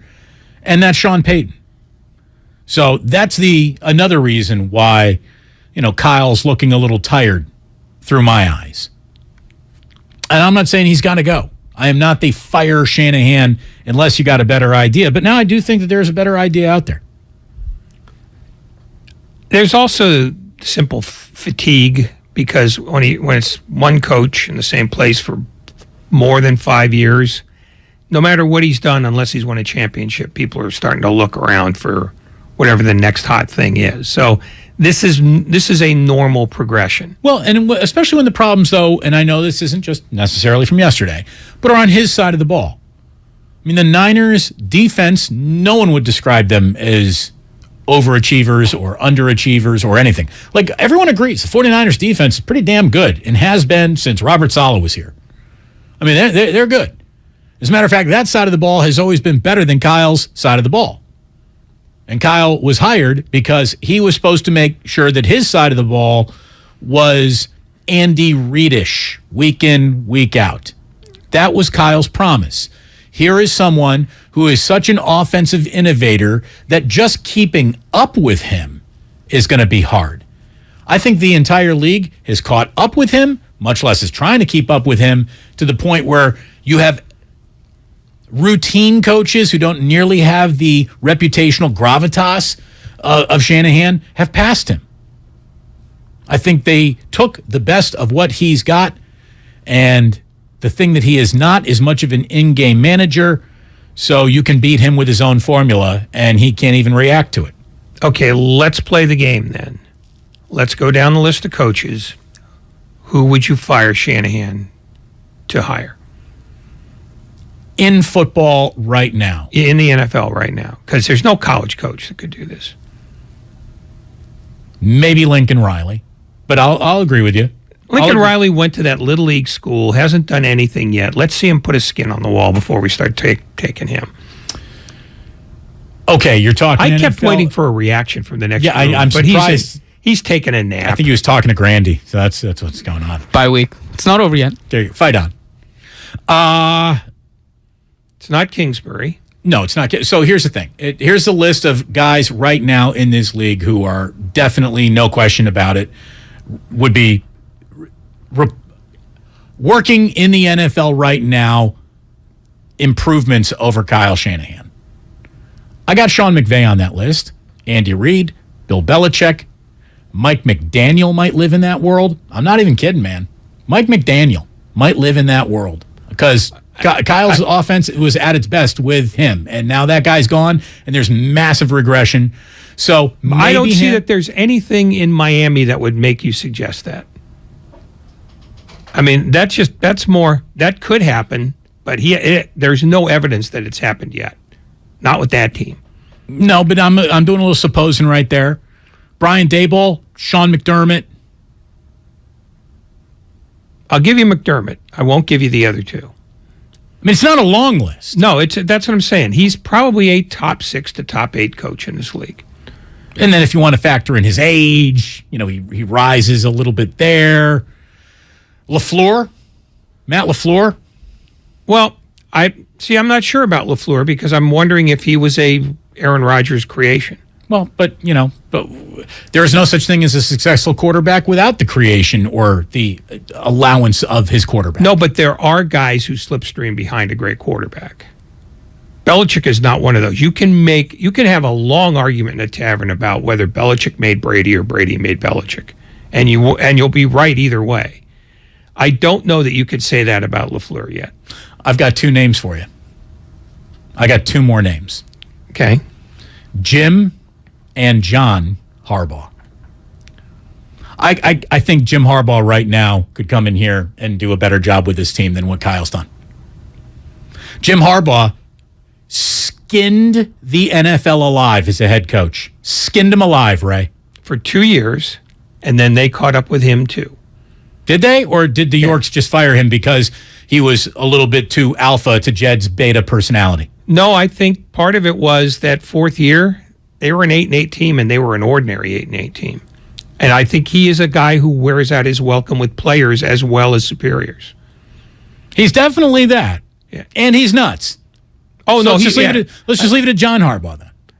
I'm not sure I would hire John Harbaugh instead, because I think if you want to have the argument that they haven't made the most out of Lamar Jackson, I think that's an argument that's probably happening in Baltimore. Haven't made the most. The guy's been an MVP.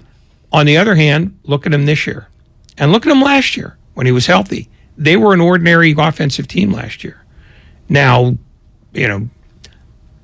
I don't get too granular with what the Baltimore Ravens are doing, but their best player, other than him, is Mark Andrews. Oh, geez, I can think of another team that's got maybe their best player is a tight end. Okay, except that he's got other players too, and he's got a much better quarterback. By the way, you know who the best wide receiver on this team is? It's Brandon Ayuk. If Brandon Ayuk were a Kansas City Chief, he'd have 2,000. He'd be the new Tyreek Hill instantly, overnight. There's no doubt in my mind. Kyle, I'm glad he's finally decided, I'm going to start getting him the ball a little bit. It's the best pass-catching tight end or wide receiver that you got, Brandon Ayuk. Let's take 2 quick calls here, and then at 4:30, just minutes from now, we'll get to the Kyle Shanahan conference call. This is the consultant in Walnut Creek. What's going on?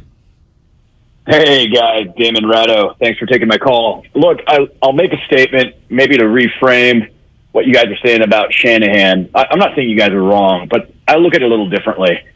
I've fundamentally come to believe, I was at that game yesterday. I've been watching football for a long time. I now think that there's really just 4 types of coaches in this league, and I'll tell you why. There's the bad coaches that really, over the bridges, need to go back to college. There's the okay coaches that'll always just service it. There's the really good coaches, and then there's the really good coaches with generational quarterbacks. And I think what we're really seeing here, it's really hard to know. You will not be a Super Bowl winning team. There's always the exceptions, unless you have that generational quarterback and you're a really good coach. I mean, I can't say Shanahan isn't doing a good job offensively because we see it every game. I mean, I go to those games. There are people running wide open free every game. He's scheming them open.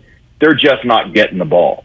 And you look at Andy Reid, it looks amazing, but that Scantling play where Scantling was open 47 yards downfield, no more impressive than Jeff Wilson Jr. running wide open in the end zone when Jimmy Garoppolo is throwing up like 3 flies up with the Kansas City Chiefs. And look at Andy Reid, 19 years before he had Patrick Mahomes. 19 years of work. 1 Super Bowl appearance, 5 NFC Championship appearances. That's it. Didn't win any Super Bowls. And he was a really good coach.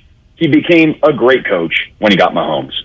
Belichick without Brady, I know what you guys were just saying. But the fact is, he won 7 titles with Brady.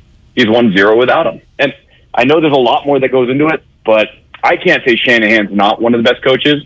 He's not paired with one of those generational quarterbacks. Andy Reid was 183 and 124 before Patrick Mahomes. So he was, almost 60 games north of 500 as a head coach. And remember, everyone has always admitted Andy Reid is absolutely a brilliant play caller. Andy Reid's problems in Philadelphia were time management, game management, and they were problems. Andy Reid would burn timeouts. He'd not burn timeouts. He'd not know how to burn 2 minutes at the end of games and halves all the time. I'm glad he finally figured it out. Since Mahomes, 55 and 17. 55 and 17. Now, if you want to have gaudy numbers like that, you have to have a generational quarterback. There's no question about that. But he was very good before that. Right. And the big knock on him, other than time management, it dovetails into the other thing, which is he never won the big one. Well, that's as you're saying, after a few years, your voice just, no matter how relevant it is, it dies down in any locker room. And he got caught in a political squeeze in Philadelphia with Howie Roseman and that nightmare there.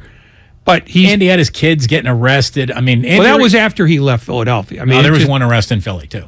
Yeah, but okay, I guess I'm one arrest behind. No, but the truth is, Andy Reid was always a superb quarterback or a superb coach, and now with Mahomes, he has like the instrument by which he can show the full depth and breadth of his brilliance. Oh, look, Kyle Shanahan is absolutely convinced that that's the neighborhood that he lives in. All he needs is to find his quarterback, which is why he mortgaged so much of the 49ers' future draft assets to go out and find his quarterback. What I think is that he quickly identified was this guy's not going to be much different, so I'm going to turn him into a fullback and just slam him into linebackers, which was a really weird way to go about developing him. And I'm not convinced that wasn't Trey Lance saying, you know what, I'm not comfortable here in the pocket. I'm just going to put the ball down under my arm and run. Because, again, we're talking about a guy who has never played at a football level with this speed, let alone play FBS football.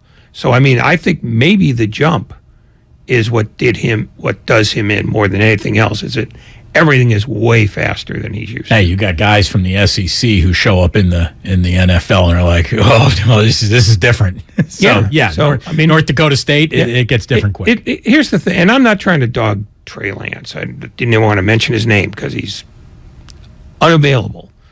But Kyle Shanahan, the coach, runs into Kyle Shanahan, the general manager, a lot philosophically. Trey Lance was an extraordinary gamble, not because of the draft assets that he traded, but because he went to that place for a guy with that resume. Well, since we're talking so much about Kyle, and if you're still on hold, stay there. We'll get to you before Peter King joins us at 5 o'clock. But we've been saying that we've got the Shanahan conference call from today. It's ready to go, and Kyle began by listing off 49er injuries coming out of yesterday's loss to Kansas City. All right, guys. Injuries from the game. Deebo Samuel has a hamstring. He'll be day-to-day. Greenlaw has a calf, day-to-day. Juszczyk broke his finger, has surgery today. Most likely won't be available this week. Should get him after the bye. And that's it. Go ahead. Kyle, how did Mooney Ward come through the game, and how close was he to not playing yesterday? He got out healthy, had no setback. I mean, he told us he was playing all week. He didn't get to go full speed really, except a little bit on Friday. But he was, he was pretty adamant that we were playing him all week. So he was good to go. Was he at all limited by his groin injury? Because it seemed like he wasn't playing as well as we've seen him play the last 6 games or so. Yeah, you'd have to ask him with his groin injury. I think he was more limited from just not being able to practice as much here in the last couple of weeks. I think when you don't practice, which he couldn't have because of what he was coming back from, it does have an effect on these guys. And that stuff adds up, especially when it started happening a little bit last week. Is that kind of the reoccurring theme across the guys that came back to play after missing practices this week? Yes, I think the less you practice, I think the worse you get. Kyle, after taking a look at the film of Christian McCaffrey, just how impressed were you with what he was able to pick up in a short time? Yeah, I was impressed with him just in the 48 hours leading up to it, just him trying to cram a bunch of stuff in and just being able to talk with him. He didn't seem too overwhelmed, and then it seemed the same on Sunday. Did Deebo finish the game, and was the hamstring something he came in reporting today? Yeah, he finished the game, but it was bothering him. But yeah, he reported today. Kyle, where's Eric Armstead at right now in his recovery? And along those lines, how much is that interior defensive line missing him currently? Yeah, I mean, we're missing him a lot. Eric's our best player in there, and it's been tough without him, especially the other guys that are missing too. It's not just him, but he's at the top of it. Hope to have him back this week, still continuing his rehab, and we'll see how it goes. But it's not just a thing that we have a timeline on because it's not an exact injury. We just got to wait till it's not flaring up as much. Kyle, have you guys made a decision on what you're going to do with Jason Verrett? No, we haven't. Do you have to have that done by tomorrow? No, but Wednesday. How's he coming along? How's he looking? He looked better last week. Got more reps last week and took a step in the right direction. Steve Spagnuolo throws a bunch at you defensively. Just from a blitz standpoint, how do you think you guys held up front? And then how did Trent Williams and Mike McGlinchey come out injury-wise? They came out fine injury-wise. I think at the beginning we held up pretty good up front, especially the way we handled 95 on the inside. I think when the game got a little bit out of hand towards the end, I thought we struggled when we became one-dimensional, and those guys teed off a little bit more on the edge. How significant will it be to be without Juszczyk, and how do you compensate for that? Missing any of our guys is tough. We got a number of tight ends on our roster who we try to cross-train at that position. So, whether it's Ross or sometimes it's Kittle, we got Croft, we got Charlie. So he uses all those guys pretty similar. Kyle, is there any rhyme or reason behind your usage rate of screen passes to running backs? I was looking up some numbers. In 2019, you ranked pretty high in the league. The last 3 years, you guys have ranked in the bottom 10 there. I'm wondering if that has correlation with your talented running back, and if Christian McCaffrey might cause some of those plays to be called more. Everything goes into it. Running backs change. Some are better at it than others. I know Christian is good at that, so it definitely shouldn't hurt that stat. I also know our receivers are pretty good at screens too. So sometimes if you know a screen's going to be good and it doesn't matter who's on it, you give it to the guy you think's the best at it. And that's been our receivers here for the last couple of years, but I think our backs are good at it too. I think they've ran a number of good ones here the last couple of weeks, and we'll see if that picks up. Do you look at or particularly rethink staying back east for 2-game swing the schedule dictates? Not based off of these 2 games. I'll do that based off of how our schedule plays out, what our team says, getting the feedback from our doctors and sports science people, and getting the feedback from our players. Kyle, after the game, Brandon Ayuk spoke about how everybody on the team needs to take a look at themselves and make sure they're accountable for their mistakes. Do you need to address the team at all, or do you think that they already know what they need to do? No, I think BA is just echoing what we say every time in our own meetings, the stuff we say and show everyone and do all that stuff. So I think BA is being a pretty good leader there and just echoing what we're all saying. Carl, do you talk to, NFL is so week to week, and when you have a game like that and you're 3-4 and everything seems like it's going south, do you talk about, hey, guys, we're, right in the playoff mix, or is it like week 7 a bit too early to talk about, where you are in relation to other teams and how everything's kind of out in front of you? And when you have a tough loss like that, we got guys who work extremely hard and guys who care a lot. So you guys come in here, you hold everyone accountable, you point out the stuff, and sometimes it'll be a little easier tomorrow, I think. 24 hours removed, guys are a little bit more emotional. But I also know how big of a game we got coming forward, and I know that everything that we do want is still in front of us. And so sometimes I don't think it hurts to remind those guys. I don't get into records or things like that, but I know that we always have one goal every year, and that'll never change. But our number one goal is always to be the last team standing. And in order for that to happen, you have to get in the tournament. And the best way to get in the tournament is to win your division. So regardless of what our record is, I want our guys to always focus on trying to get into that tournament. And the easiest way to do it is win our division, and I can see how we can do that. Now, that doesn't matter with records. It doesn't matter with who's ahead of us. It matters with how good we play. And that's what we got to focus on, is getting as good as we possibly can and playing to our full potential. And if we do, then I think we have every opportunity still in front of us. But it's not about just having those opportunities. It's about us reaching our full potential. So, look, I'll give Kyle this. Chiefs, Rams, back-to-back weeks. If you had to choose which one of those 2 teams to beat, even though beating the Chiefs would get you the bigger headlines and look like the sexier victory, you want to beat the Rams more than you want to beat the Chiefs. And he's right when he says everything we want is still out there for us. It absolutely is. This team's got 6 home games, 3 true road games, a game in Mexico City. They've got an awful lot that they can still get in a absolutely not as good as anybody thought it would have been national. It just the NFC, much less the NFC West. So beat the Rams, have a bye week, lick your wounds, start getting healthier. Try not to get anybody hurt during the bye week if they can manage that.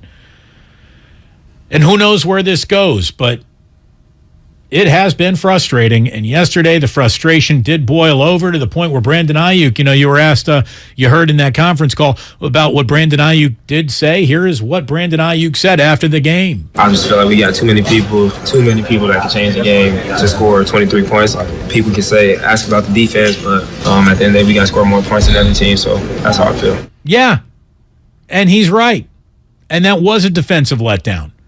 But damn, more than 23 points with all those guys, he's right. George Kittle echoed that. We have plenty of guys that make plays. Ayuk, Debo, myself, Christian, Jeff Wilson. We have a lot of guys out there. Juwan. We have plenty of guys that can make plays, and unfortunately today, I think it really showed that we just couldn't get the ball into those guys' hands. No, couldn't get the ball into those guys' hands. The guy's got to get the ball into those guys' hands as the quarterback. Here's Kyle Shanahan on Jimmy Garoppolo. thought he came out pretty good. I thought he struggled at times, just a few plays that he'd love to take back, especially that interception there at the end of the second quarter, the safety there at the end. But it wasn't him more than anyone else. We all had our moments. And look, he's not responsible for losing the game all by himself. That's obvious, but it's always the same thing. Came out pretty good, then got a little away from him, made that one big back-breaking mistake, out of safety, and that's tough to win. Same thing over. It's like Indiana football. I watch the same game every single Saturday, only the opponent changes. And the Niners are on that level of mistakes. Same mistakes, same caked in, baked into the recipe. This little eensy-weensy, 5-yard penalty there, 15-yard penalty there, 10-yard penalty there. It adds up, though. It all adds up when it's all said and done. Ray, I wrote this down. When the Niners went up 13-7, I wrote, if Kansas City scores on the next drive, the Niners are going to lose today. And they did.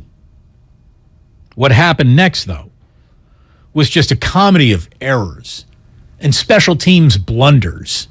Both teams, special teams blunders. You go into the locker room at halftime and you come on out, and what do the 49ers open the second half with? A special teams blunder compounded by an irresponsible play and a 15-yard personal foul penalty. That's coaching. When it keeps on happening every week, that's a lack of coaching.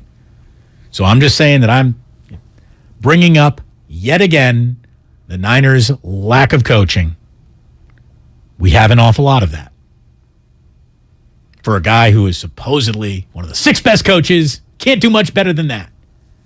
I'd like to see this team start doing better with what they've got before any major changes need to be made. When is that going to happen? We're running out of time. Football season's moving fast. We're going to have Peter King join us at 5 o'clock. Until then, more calls and a few other things happen in sports, by the way. Warriors, they had to hold on for life last night, for dear life.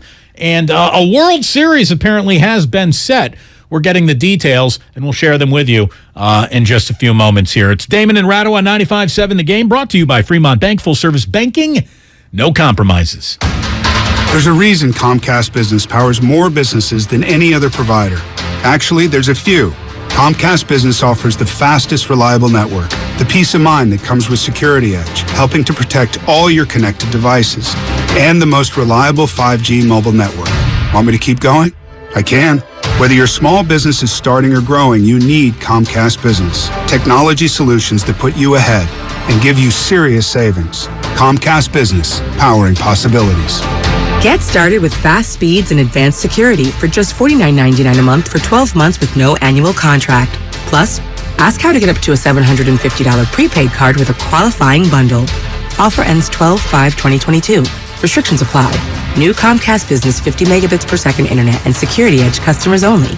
EcoBill and autopay required.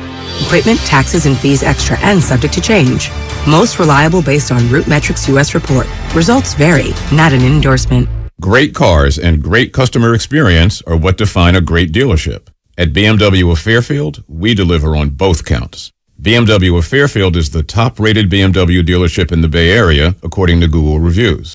We love selling the ultimate driving machines, but our success rests on the outstanding experience we provide our customers. It's a better way to buy and own a vehicle. Experience it for yourself at BMW of Fairfield. One price, one person, 1 hour. No one knows where this market will go. Right now, it feels like a wild ride. But one thing's for certain, there's a way through it. And the experience and guidance of a Merrill advisor can help you get there. Because where there's a bull, there's a way. Find an advisor in San Francisco at ml.com/bullish.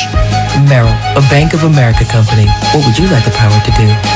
Investing involves risk. Merrill Lynch, Pierce, Fenner & Smith Incorporated, registered broker-dealer, registered investment advisor. Member SIPC, a wholly owned subsidiary of Bank of America Corp.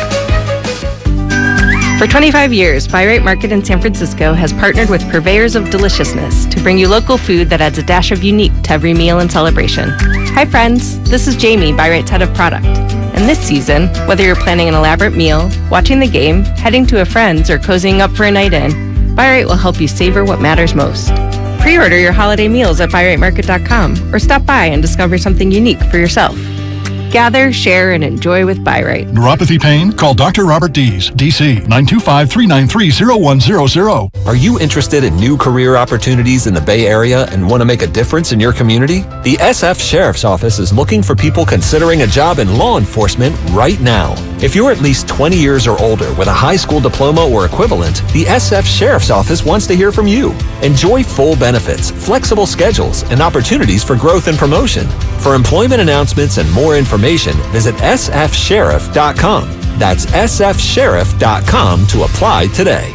The issues in local elections across the country have far-reaching implications for the Bay Area. We're breaking these issues down on The Home Stretch, Odyssey's new original podcast. I'm political reporter Doug Sovereign. Each week I'll talk to a range of experts to give you a 15-minute download of the most pressing issues on this year's ballot. I would argue that the economic anxiety has been far higher than any actual economic problems over most of that period. KCBS delivers all news all the time on the Odyssey app. And listen to The Home Stretch on the Odyssey app or wherever you get your podcasts.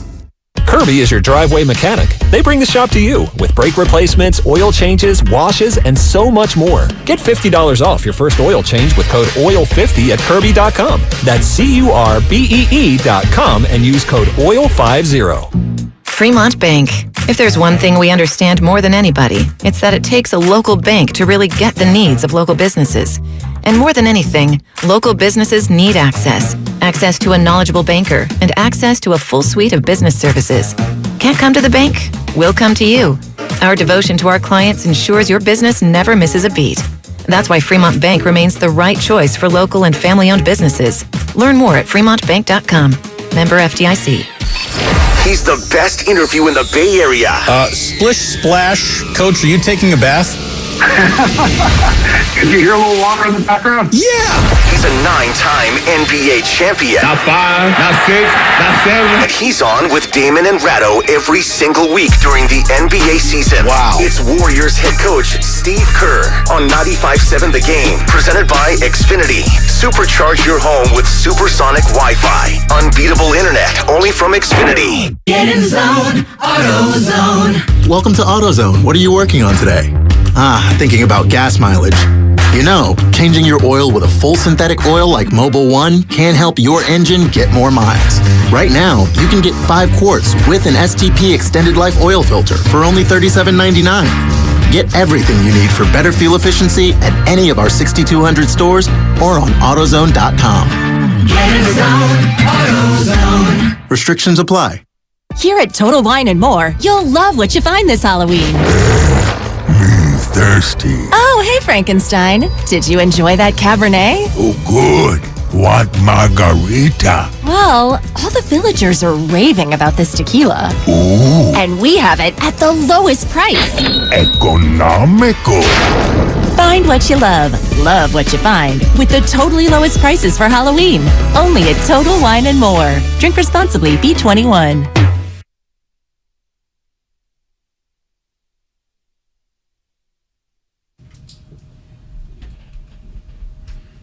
Now back to Damon and Ratto on 95.7 The Game. Let me turn my mic on. In about 12 minutes from right now, Peter King is going to join us here on 95.7 The Game. Now, normally, Mondays are reserved for Michael Irvin, but Michael Irvin, being the jet setter that he is en route between one city and another. He's somewhere in the air right now. So Peter is going to join us this Monday, and Michael is going to slip on over into Peter's normal spot on a Tuesday. So we're just flip-flopping two of the best football conversations that we have. Ray, you keeping up? No, I've been completely in the blank. Let's see. One guy couldn't do it today, so he's doing it tomorrow, and the guy who does it tomorrow is doing it today. Yeah, I think it was pretty easy to figure it out. You're caught up. Yeah. Nice. Okay, so when you said that Michael Irvin was in the air, the first thought I had was, is there a plane involved? There is an airplane involved. By the way, the NFL, not known for a lot of in-season trades, we got one. A trade has just been made by the New York Jets. The Jacksonville Jaguars are trading running back James Robinson to the Jets. This is according to Ian Rappaport. Obviously, Breece Hall tore his ACL over the weekend, so the Jets are down a running back, and they have picked up a pretty darn good one in James Robinson now. I do not know what the compensation is. I know that Peter King wrote an awful lot about the compensation that the 49ers gave up for Christian McCaffrey, and he has an awful lot of undeniable risk attached to this trade. We'll see what the washout is for the Jaguars on this trade. Have you got it already, Lucas? I do. It's a sixth-rounder that can turn into a fifth-rounder. That's it? That's it. Wow. I saw a list today that there are a bunch of players in the NFL who have requested trades, and the standard apparently in the aftermath of Kevin Durant's trade request is that nobody's honoring any of them. And James Robinson was not one of those guys who had asked for a trade, and he got moved. Well, because that's not I'm unhappy here. That's a business of football actually happening. No, that's what I'm saying. But there are a lot of players who are now making trade requests, and the new standard among management is, I don't care. I'll trade you when I want to, not when you want to. Well, yeah, I would expect football to behave that exact way. I mean, this is player empowerment. Yeah, good luck with that, NFL. That's adorable. Yeah, well, that ain't happening. Be a quarterback. Then you've got right. Well, yeah. Oh, yeah. If you're a quarterback, you're operating on a list of rules that the other roster spots don't operate on. If you're a quarterback or a really good wide receiver. Why would I want to trade my really good wide receiver? Again, we'll trade you when I'm ready to trade you. When it works best for me. Yeah. It's just I'm saying there are more requests out there than there usually are. Well, and it seems like, there actually are more trades in the last few years than there ever were. I mean, I can think of lots of football seasons where there wasn't a single trade of note to be discussed among fans, really, in any NFL city. And to be honest, even the McCaffrey thing was unusual because you usually don't get a team basically announcing it's tearing it all down to the studs to start all over again after week 5. Right. And then they had a big come and get it, but then they had a list of the players that they would not be trading, which was still very odd. Which they'll still be trading. Maybe. Just means get your price up. Yeah. This is David in San Francisco. David, you're the opening act for Peter King. What do you got? Oh, I'm calling about coming from Kyle and the quarterback.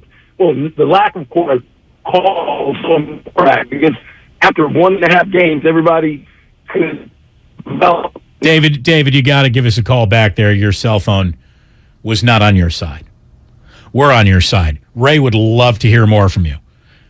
But that was just a terrible phone connection. I thought it was delightful. I know you were basking in it. By the way, we have got a delightful, and by delightful, I mean might lean towards unwatchable, Monday Night Football game that is about to get underway from Foxborough, where Bill Belichick is trying to pass George Halas for his 325th career win. The two of them are tied at 324 right now. I like Belichick's chances over Matt Eberflus in this one. I'm going to go out on a limb there, Ray. Apparently, it's supposed to be terrible weather, including some fog. So it might not be just unwatchable on an aesthetic viewpoint, but just in general. See, like terrible weather and fog oddly makes it more watchable. Like when you give me a craptastic matchup, might as well just throw the whole craptastic pie at the game. Give it weather, give it visual impairment. Do it all. I want rain and wind more than anything else, because that's the one that turns everything into a nightmare. Because everybody I've ever talked to about football will tell you they hate two things above all others: rain and wind together. They don't mind snow nearly as much as they mind rain because it makes the ball that much wetter, and wind, it means you can't catch it. Unless you're double B's. Bill Belichick is like, oh, hey, we're up here at Ralph Wilson Stadium. It's blowing sideways like a hurricane. It's 2 degrees outside. We're going to run the ball 64 times today. Yeah, see, maybe this will be a game that ends in 2 hours. Let's keep a good thought there. Hey, let's Delaware wing tee this thing to a reasonable dinner time. The game ended, and you could still see the last 10 minutes of Jeopardy. By the way, Another move was made in the NFL. The Colts have benched Matt Ryan. They're going to start Sam Erlinger the rest of the way that Frank Reich came out and made that announcement was a little weird because Ryan actually has a little bit of a shoulder separation, and he could have couched this thing saying, we're going to go with the backup while Ryan is on the shelf and then just let the season play out. But no, he had seen enough of Matt Ryan, who is an interception fumbling machine so far this year, to say, that'll be enough, Matt. Thank you very much. We're just going to enjoy the $47 million cap space that you represent. Not necessarily just to us, but he is the biggest dead cap. The Falcons have like $90 million worth of dead cap on their books, and he's a lot of it. Well, I'm glad he got the money. Me too. Because he never went in with a gun and said, you will pay me this. Somebody said, yeah, you're worth that. Yeah. GMs. There's a bad one, willing to make a bad deal, no matter where you look. GMs and owners. Somebody named Rated on our YouTube chat says, you see that Jimmy Garoppolo's got more safeties this year than George Kittle has touchdowns? When you put it like that, it doesn't sound very good. But yeah, that's true. That's true. But he has 2 fewer safeties than Weber State gave up this weekend. Oh, I was not paying much attention to Weber State, Ray. I'd ask you to fill me in, but then I'd have to strangle you with your own mic. No, it's a great. They 4 long snaps went over the punter's head, each for safety, and they ended up losing. They were undefeated up until then. They got long snapped to the loss column? Yes. Wow. See, that was worth knowing. That was worth knowing. You're right. I'm sorry I ever. Yeah. Don't doubt me on things. I'm sorry I doubt you. I wouldn't do it for just 3 safeties, but 4? 4 special. Yeah. Jimmy's just 2 away. But none of them are long snaps. No. Well, he can't be responsible for that, too. But is there any doubt in your mind that if Jimmy were a long snapper, those snaps would go just a little too high? No, he'd be fine because Wishnowski's tall. He is. He is tall. Look, the Niners go up 13-7, and I wrote down if Kansas City scores on the next drive, the Niners are going to lose today. McCole Hardman, by the way, ran for his 25-yard touchdown, so now it's 14-13 49ers by a point, and I've already said now. No, 14-13 Chiefs. Yes, 14-13 Chiefs. And Ray McLeod gets taken down at the 15-yard line on the kick return. And Jimmy, to his credit, the Niners were pretty good moving the ball in between the 20s yesterday. It was just the red zone that stunned them. But Jimmy moved the ball, but they end up having to settle for watching a Robbie Gould 51-yard field goal. At least they line up for it.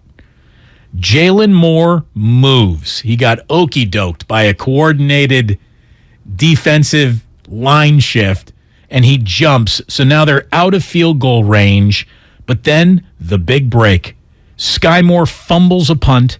The 49ers hop on that ball right at the 12, and then that's when Jimmy throws his interception at the front of the end zone. Why he just didn't throw it away if he didn't have anything there that he liked, I don't know. He didn't see the wide open Jeff Wilson Jr.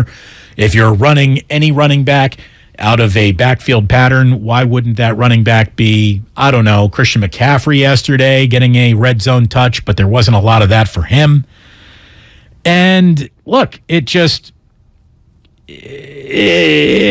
instead of it being 7 points or 6 points or 3 points, it's now Kansas City ball. Kansas City comes all the way down the field without a timeout, the length of the field basically, to miss a field goal on their own. So you got special teams giving and special teams taking away from both teams all in the same sequence. And then we go to the locker room. Second half kickoff.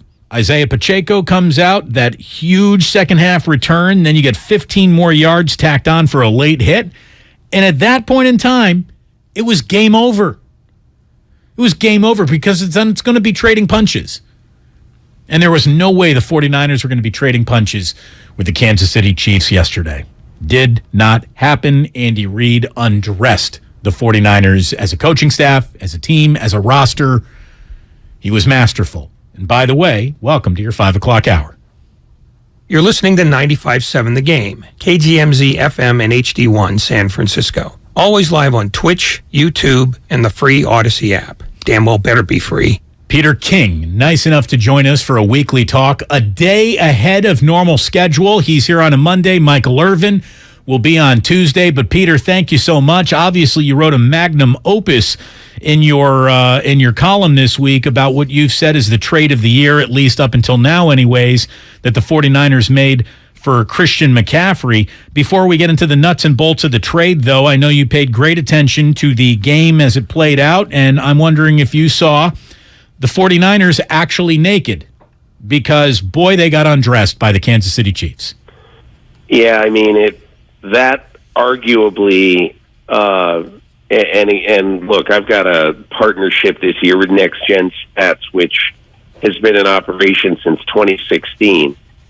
And basically, they break down all aspects of the game, mostly very technical ones involving speed of players and distance of coverage from receivers.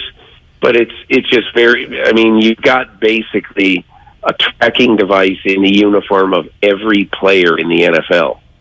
So you can tell a lot of things. And basically last night, my contact at Next Gen, about 11:30 at night, he texted me and he goes, I just want you to know that earlier today, I was writing something on Joe Burrow, and they said this is the best game this year by a quarterback in the NFL, Joe Burrow's game.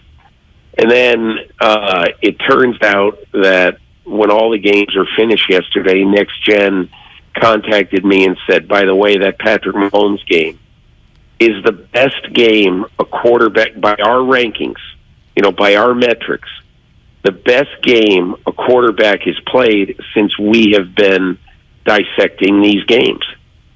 And, so part of this whole thing is, a lot of times you don't know whether to tip your hat to the other team or rip the crap out of your team because of how you played. And clearly the 49ers made enough mistakes in that game. But, my two conclusions after this game is that Patrick Mahomes, Jimmy Garoppolo was not a fair fight, number one. And number two, Patrick Mahomes, after 7 weeks, has gotten exceedingly comfortable.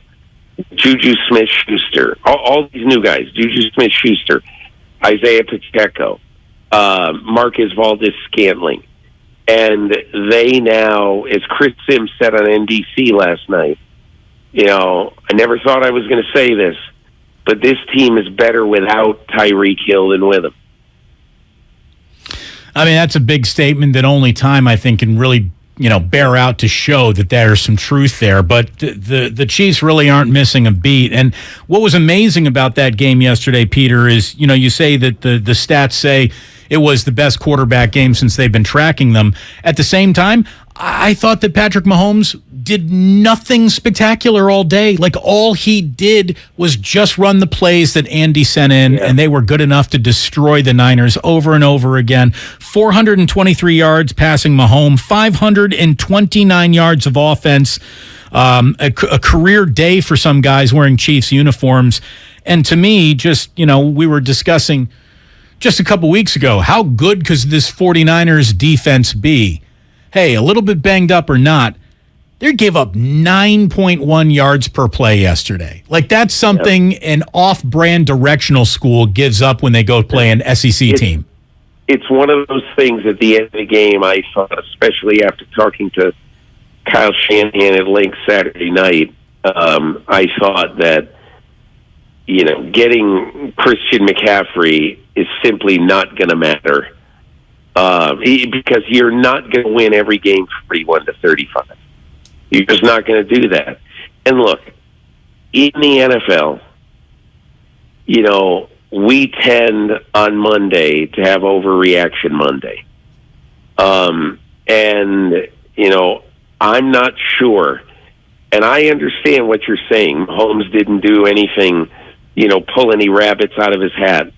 But there's something beautiful about pristine execution and accurate throws in the intermediate and sort of short, deep parts of the field that is exactly what Andy Reid has coached Mahomes to do.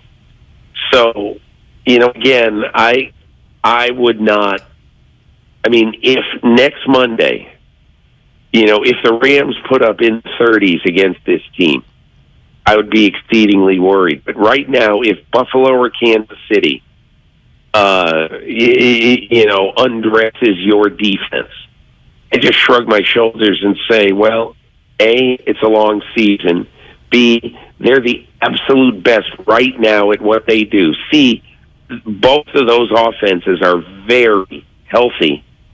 And, the San Francisco defense right now has some injuries, and who knows, even when Bosa plays, how healthy he is. So I don't look at that as a death knell for this team. But again, if they have a bad day at SoFi on Sunday, that's when I'd be really worried.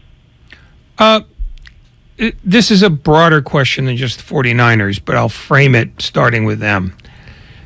Even if you allow for the fact that the Giants and Eagles might be better, even though their schedule has been kind to them so far, is this the worst NFC or worst conference you can remember seeing? And if so, in how many years? Ray, I'd have to look back year by year. I just make it up. Or I can make it up. Yes, it's the worst since 2007. Okay, great. I don't know. But I think what happens every year is that, like, for instance, this year, the NFC South might be historically bad.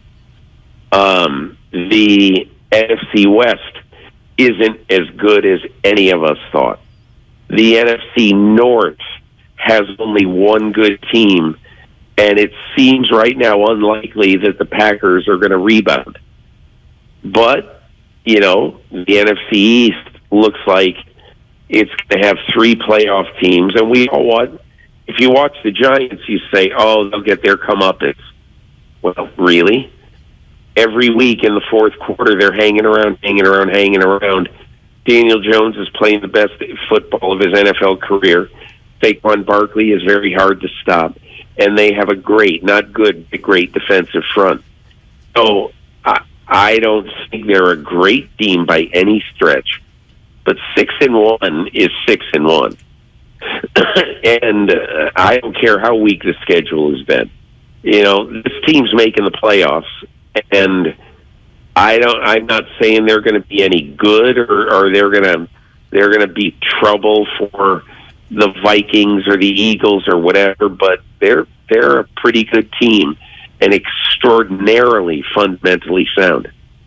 Peter King with us here on 95.7 The Game. So would you tell us about that phone call you had Saturday with Kyle Shanahan? And at any point in that phone call, did you bring up with him the point that you just kind of made, saying, McCaffrey is an extraordinary player, but I don't know how much you need him or how much he changes your equation? And if you did bring that up with him, Peter, how did he react to that? No, because I really think that he's needed. I think that this is an offense that has been relatively stagnant, and that is going to need reinforcements. And so my question about this is not about, and my question to Shanahan was not, well, is this guy good enough? The two questions are, is this guy worth a pick, worth 4 picks from the rounds that you took Deebo Samuel, Fred Warner, Dre Greenlaw, we can go on. There's 4 or 5. George Kittle, the safety from USC. I'd mispronounce his name because I always do when I feel. Talanoa Hufanga. Yeah, Talanoa.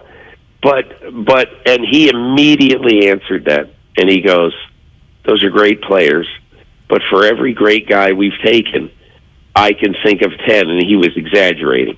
"I can think of 10 who weren't so great." And you know, I remember this vividly.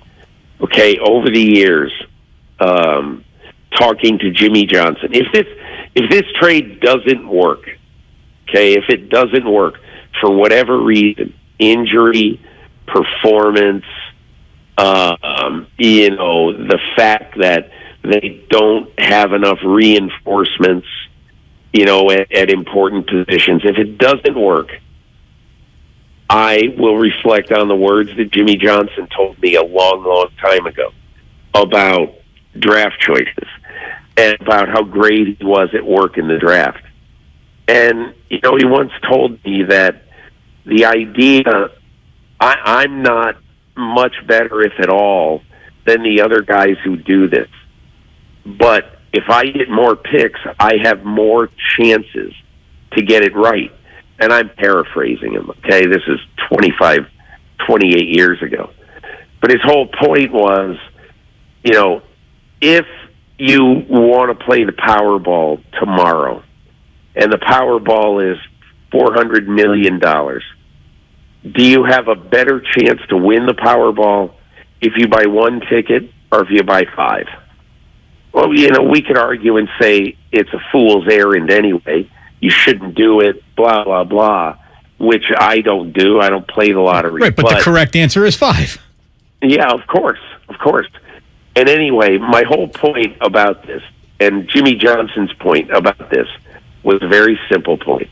The more chances you have, the more chances you have to get it correct. And so all I can say is, you know, John Lynch said on Friday at the press conference, John Lynch said Friday that he was going to have a conversation with all of his scouts to tell them, you know, hey, don't be depressed, don't be whatever. Your work this year is more important than ever because we've lost a lot of those early picks. So we're going to have to make some great picks down the line and all that. And that's fine to tell them. That's fine to tell them. But the greatest scouts in the world understand that it is like hitting on the Powerball when you use the 199th pick in the draft to take Tom Brady. And, you know, the bottom line is the 49ers' biggest risk in this is not, well, are we going to sign him long term? How many years is he going to give us? Is he going to get hurt? The biggest risk is, and again, look, the 5th in 24 does not bother me at all because that's in essence got the value of like a 6. But you now are going to have, let's just say, the 102nd and the 105th pick in the draft in 2023, and those are going to be your only 2 picks in like the first 160 picks. And when you have holes, which every team does every April, that's a pretty big disadvantage to be at. So, Peter, like, you know, every single animated Bugs Bunny thing, he gets hit on the head, and then all of a sudden you got an angel on one shoulder, you got a demon on the other shoulder. Do you think that Kyle Shanahan basically has that on his shoulders, but instead of it being an angel and a demon, it's Kyle Shanahan, the coach, and Kyle Shanahan, the GM? Because Kyle Shanahan, the GM, seems to be much more aggressive than Kyle Shanahan, the coach, is willing to be. Well, I think one of the reasons in that is I think you'd feel a lot more comfortable being very aggressive if Mahomes is your quarterback versus having Garoppolo as your quarterback. And so I think that's part of that. But I also think that Kyle Shanahan is looking at modern football. And I wrote a pretty good chunk in the column today about how trading really has changed over the years. You know, when I was young covering this game, the Giants had a very traditional general manager named George Young. who did not like to trade high draft choices. Okay, and then there were other people in the game who did like to. Not many, but like there was Bobby Beathard of Washington, who didn't care at all. He would trade picks all the time, but he was an absolute lone wolf in football. And today, he would not be a lone wolf. You have all of these 40-something GMs, from Brad Holmes in Detroit to Kwesi Adolfo-Mensah in Minnesota to Howie Roseman in Philly. You have, to Thomas Dimitroff when he traded 5 draft picks to go get Julio Jones. And look, you've got all of these guys who, this is not your father's NFL. And these are not your father's general managers. These are guys like Les Snead and Shanahan/Lynch who are going to make trades and who are happy to make trades. And Kyle Shanahan knows that this is a gamble. He may look back in 2 years and say, I wish we didn't do this. But as he said really, it'd be a gamble to not do it too. Because if we were sitting there at the end of this year and we didn't perform well and either we're out of the playoffs or whatever, and we hadn't made the trade, we'd be kicking ourselves for not making the trade. And so I really think it's a difficult one. I think you could come down on either side of this issue right now, quite honestly. And Shanahan made no bones about it. He was not crowing. He never said to his team afterwards, we have the missing piece. He just said, hey, we're a better team, but it's not going to matter unless we play better. When you look at Kyle Shanahan, the general manager, as opposed to Kyle Shanahan, the coach, do you see the same kind of dichotomy I do that you have in the coach, a guy who likes games to be played relatively close to the vest, win with defense and clock management, and a general manager who's willing to hit on 17 whenever the mood strikes him? But Ray, I think that way oversimplifies this. Probably does. But think about this. Think about this. Would you be putting your guts on the table, to put it nicely? And would you be making huge gambles and wagers, okay, with Jimmy Garoppolo versus Patrick Mahomes? And look, I am not in any way saying that everybody's got a Mahomes. You don't. And there aren't many of those, really. There's very, very few really great quarterbacks. But Kyle Shanahan can't coach these games like Andy Reid does. He just can't. So to play in a way that you think is best to help your team win right now, I understand the way he's calling these games and playing these games. And don't you think that part of the reason that he got Christian McCaffrey is there were 2 consecutive plays yesterday that McCaffrey touched the ball. One was a 9-yard run, and one was about a 13-yard pass that Garoppolo just threw it to him in the open field, and they were going to let McCaffrey make out of it whatever he could. And I think he made whatever he made, 12, 13, 14 yards. But my point is that is why they got Christian McCaffrey, because it's not altogether easy for the 49ers to make 9 and 11 yards the way it is for other teams with really great quarterbacks to make 9, 10, and 12-yard games all the time. Peter, Nick Bosa has obviously enjoyed almost a criticism-free career. He is pretty much, a dominant presence in all games that he has appeared in so far in his career. But yesterday, I thought that Andy Reid used his aggression against him, and then D'Amico, Kyle, wherever you want to place the blame, did nothing to say, hey, look, you just can't go full bore after Patrick Mahomes because the entire Chiefs game plan is being put right at the edge that you're vacating. They ran plays to the spot Nick Bosa vacated all afternoon long, and it didn't seem like there was any adjustment to that.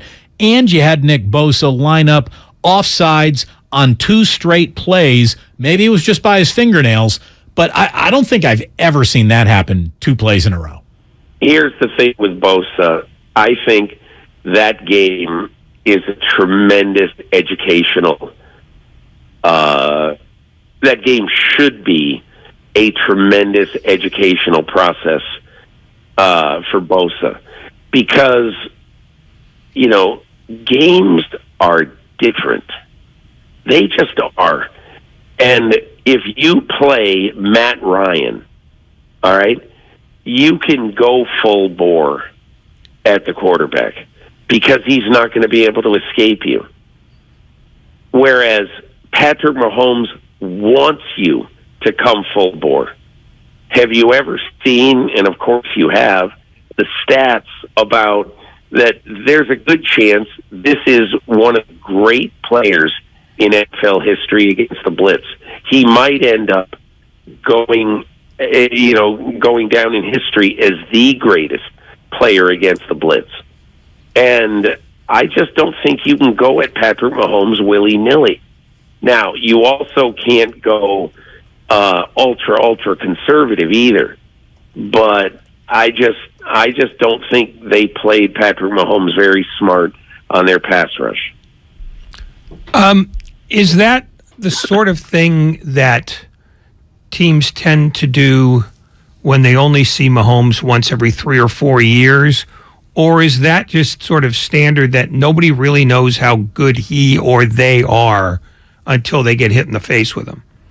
Well, if I said the latter, then you would say, well, that's not a very smart team then, is it? And I know DeMeco Ryans is smart. I know Bosa is smart. And obviously, Kyle Shanahan is smart. But I guess what I would say is that, although you don't play them all the time, how can you not know and how can you not respect the numbers out there? And I just don't think there was a lot of... Look, there's a good chance that Patrick Mahomes is going to succeed however you play him. But I do think that there was a little bit of recklessness. That's probably the wrong word. I wouldn't say recklessness. But I just don't think they played him very smart. The most points given up at home in the Kyle Shanahan era, 44 yesterday. The 49ers had 30 points put on them in the second half alone. Again, the Chiefs outscored the 49ers 44-13 after Kyle had his 10-point lead, which, again, evaporated. The Chiefs will certainly do that. Peter, I agree with what you were saying about how, forget about the point total that the Rams might put up next week. They just got to beat the Rams. They got to go into the bye week at 4-4. And they got to have those games in hand in their division because... You know why they have to beat the Rams? I'll tell you why. Seattle's better than anybody thinks. Yes, they are. That's kind of where I was going. Look at the Seahawks. And, I don't say this because the lead of my column today was about Geno Smith and all that. But I say that because look at their young talent.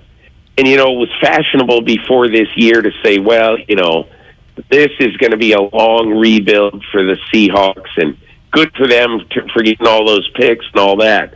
But the reason it's not a long rebuild is that John Schneider had one of the best drafts anybody's had in a long time. And you start with the running back, Kenneth Walker, and they gambled right on the quarterback.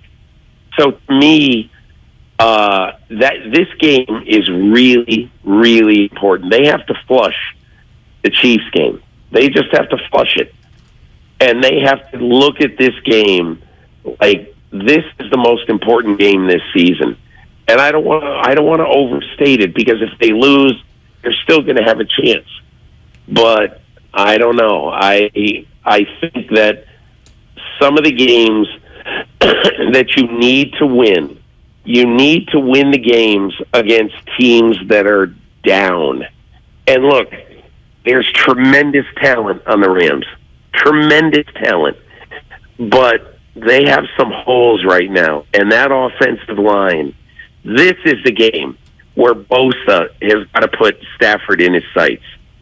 This is the game where he's got to run like a banshee, And so I think you're absolutely right. This game is a vitally important game for the 49ers. Peter, thank you so much. Thanks for flipping your schedule around to accommodate us today. We always appreciate your time. No problem, guys. Thanks a lot for having me. Thank you very, very much. Peter King here on 95.7 The Game. It was a rough outing for the 49ers, but as Kyle said in his press conference, like everything that they want to accomplish is still in front of them. But yesterday was one of those, if you want to be the champ, you got to beat the champ games. And they didn't come close to beating the Kansas City Chiefs. They weren't even in their league, in their zip code. And that was a home game for them. That's as comfortable as you can get playing the Kansas City Chiefs. And they got skinned alive. They got skinned alive by obviously a superior quarterback who has a coach who I think came in here, Ray, to give Kyle Shanahan a little bit of the old what for. Andy hears about up-and-coming coaches and coordinators, and I think Andy is very much a prideful guy who wants to show you what he can do, what he still can do. I know you kids think you've reinvented football. I reinvented football so many times that you're now reinventing football with my old ideas, is basically, I thought, the kind of game that Andy Reid called yesterday. I think he got the opportunity to as the game went on, but I think that's a little bit of his worldview every time he plays. I think he probably wanted to establish that maybe a little more last week against Buffalo, and it turned out to be sort of more of a titanic struggle than a strategic game. But Andy Reid likes to outthink other coaches because he's got an ego like everybody else, and he wants people to know that he's been on the cutting edge for 20 plus years now. And he's one of 4 coaches in the history of the game to have won 100 games more than he's lost. So he likes to show that off as much as possible because it keeps his offense happy and it keeps his defense happy because it means that's more time they're off the field. So I don't know that he particularly wanted to show Kyle Shanahan anything other than he was the guy across the hall today. Kyle Shanahan talked about just trying to slow down the Chiefs on third down. Yeah, we knew going in how big of a challenge it'd be. That's why I think they were second in the league in third downs, one of the best quarterbacks ever for a third down situation. Didn't seem like we got a lot of pressure on them from what I saw. When we had them in the longer yardages, you try hard to keep them in the pocket so they can't get the off schedules, but they were still able to get a big off schedule, it looked like, especially one down the field. I think on that post throw, when you give up a screen that gives them an easy one, that adds up. Yeah, you talk about all the little back-breaking moments. That Jarrett McKinnon screenplay on 3rd and 20 that made it 1st and goal was certainly a back-breaking moment. Kansas City scored 3rd and 11 on the very next drive. You got Mooney Ward getting up-topped and put on the burn unit by MVS, and there you go. The Chiefs, whatever the Chiefs needed, they found a way to take it. Whatever the 49ers needed, they found a way to just not get it. And really, the game, the death nail, it was all there in the first half. You get inside the Chiefs' 35-yard line 5 times and only have 13 points to show for that, you're going to lose that game. Field goals get you beat against the Kansas City Chiefs, and Jimmy Garoppolo knows that. Yeah, you said it right there. I thought, especially early on in the first half, just getting those field goals instead of touchdowns, I thought that was a big difference. Just momentum and things like that. We knew it going into this game that we had to score touchdowns and match with these guys, and just we didn't. And I think that with the combination of the turnovers and penalties, that's the result you're going to get. Again, Jimmy, forever the optimist. I think we got the right core guys, especially to hold people accountable, and just we got to stay together right now. This is a tough time, and obviously, tough loss. You never like to lose games in this league, but just the way we did today, we just got to stick together right now. In other words, yeah, you get over these things pretty quickly, but that one was bad. We all know that was bad. Yeah, and the field goals weren't in and of themselves terrible ideas if your defense is going to be up to the task that it's been up to most of the year. I think when they settled for the field goals, it wasn't, the crushing defeat that it actually turned out to be at the time, because I don't think Kyle Shanahan thought that his defense would collapse in the second half the way it did, because it was holding serve okay at the time that they chose those field goals. Yeah, would they rather have touchdowns? Of course. But I thought Kyle Shanahan, did not particularly blunder there, because I didn't see their defense giving up 4 scores in the second half. That's not what they do. I thought that just Kansas City is the type of team that when they get rolling, there really is momentum in between their drives. And even though one drive isn't necessarily related to the last one outside of the field position that you might start from, once Kansas City just gets its feet going and starts spinning like Fred Flintstone, they are hard to stop. And what they have, 6 touchdowns on 8 drives at one point during that game. Mm-hmm. So it was just, it got away from them quick. Brandon Ayuk talked about there are too many people in this room to be putting up just 23 points in any game. I just feel like we got too many people that can change the game to score 23 points. Like, people can ask about the defense, but at the end of the day, we got to score more points than the other team, so that's how I feel. And look, one of those new people is indeed Christian McCaffrey, who had 21 plays logged, mostly in the first half. I would have really liked to see him out there in the second half more. I would have really liked to see him use more. He was getting 6.2 yards per touch, and it felt like no matter how they got him the ball, he was as in sync with the 49ers offense as possible. And here's the thing, maybe that's like the little lie. Or the more Kyle gets in your ear, the less instinctual you are. Maybe that's the way it is with his quarterback and Jimmy Garoppolo. With not a lot of coaching, Christian McCaffrey fit this offense like a glove. It better be that way once Kyle really gets his grips into him. Better not be like, hey, the only guy who's keeping Christian McCaffrey under 100 yards is Kyle Shanahan. If we're telling that joke, week 14, 15, 16 of this year, things have gone wrong. Things have gone very wrong. See, and I don't think that's going to be the issue. I think the temptation will be to overuse him.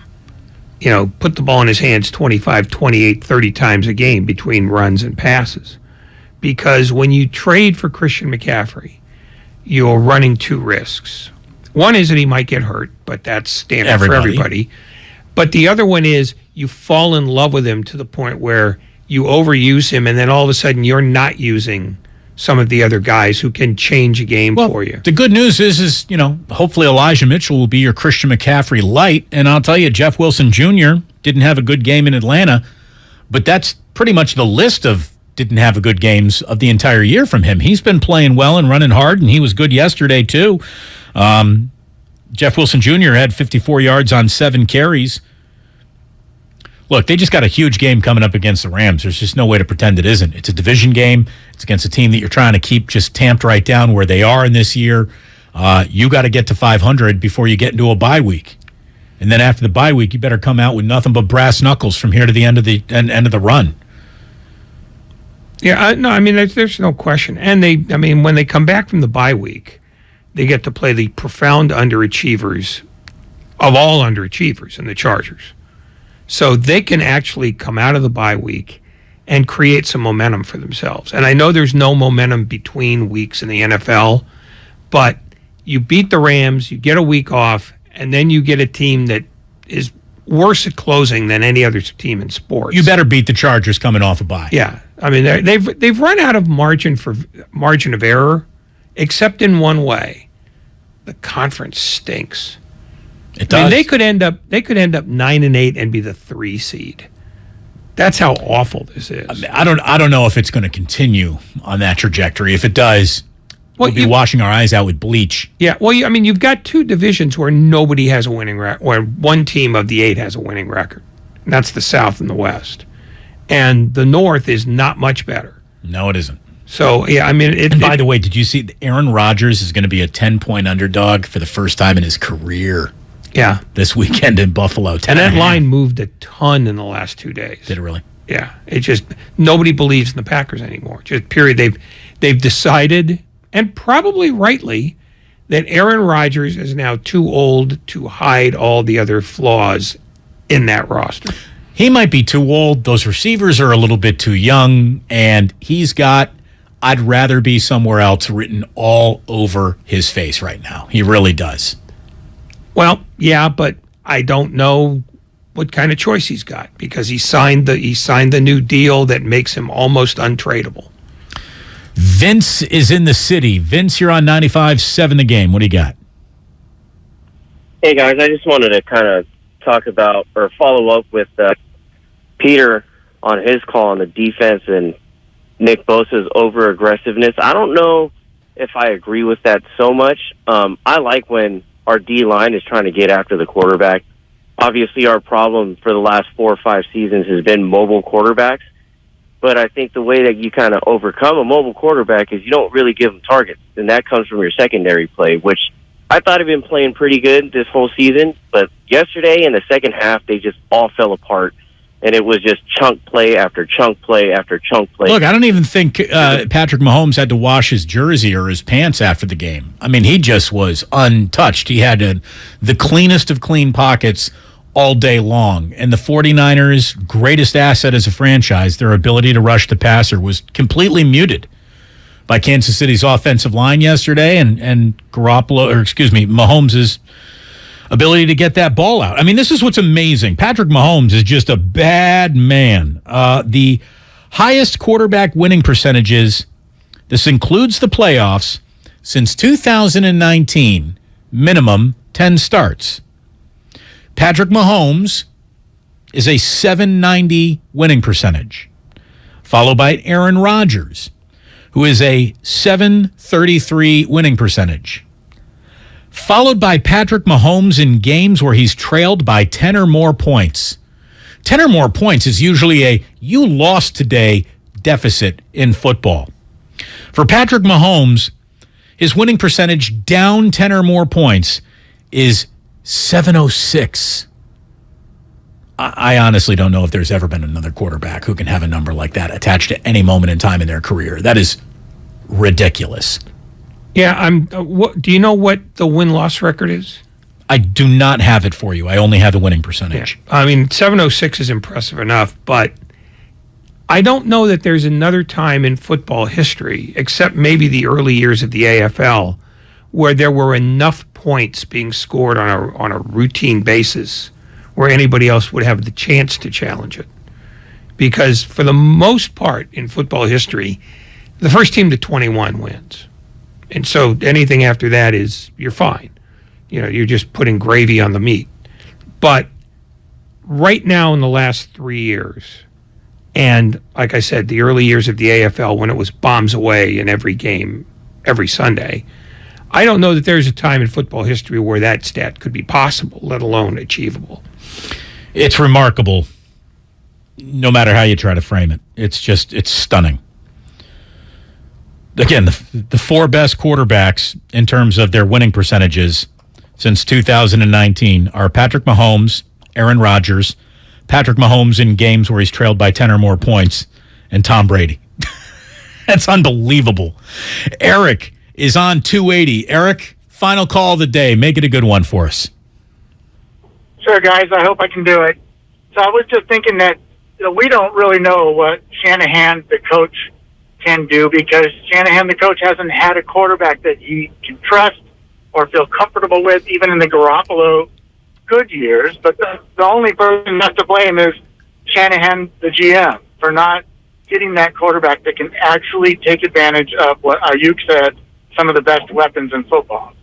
And it doesn't mean you've got to go out and get the best top 5 quarterback. It's just someone who can actually get the ball to those guys consistently so that Shanahan, the coach, can draft up a game plan to take advantage of that. And look, if Trey Lance does not work out to be that guy, the indictment that Kyle Shanahan, the general manager, is Kyle Shanahan, the coach's worst enemy, will be easy to make. And a lot of people will make it.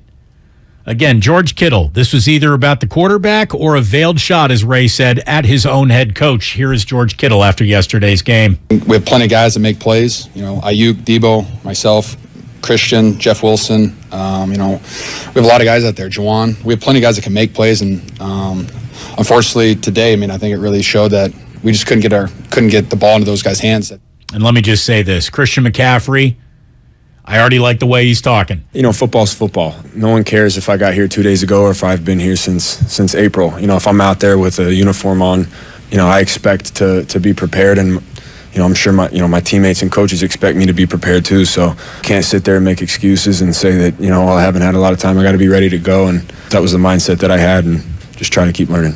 You know who's ready to get you going, 49ers fans? The 415ers. It's a podcast on 95.7 The Game with our own Mark Grandy and Evan Giddings, the actual play-by-play tandem of the Bay Area Panthers. My goodness, I love it. Go ahead and check out the latest 49ers 415ers podcast on the Odyssey app or wherever you get your podcasts. When we come on back in our final 6 minutes of the show, we will cover the entirety of the NBA and Major League Baseball's postseason in the next 6 minutes. You're going to love it. Cache Creek Casino Resort is the place for the biggest names and the very best in live entertainment. On November 5th, catch multi-Grammy Award winners Train. Then on November 12th and 13th, experience America's Game in person when Wheel of Fortune Live takes the stage. This is your time to cash in at Cache Creek Casino Resort. Find tickets and see our full lineup at cachecreek.com.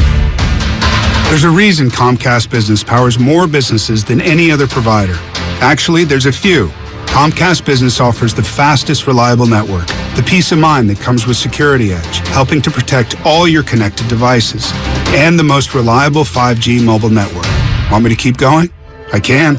Whether your small business is starting or growing, you need Comcast Business. Technology solutions that put you ahead and give you serious savings. Comcast Business, powering possibilities.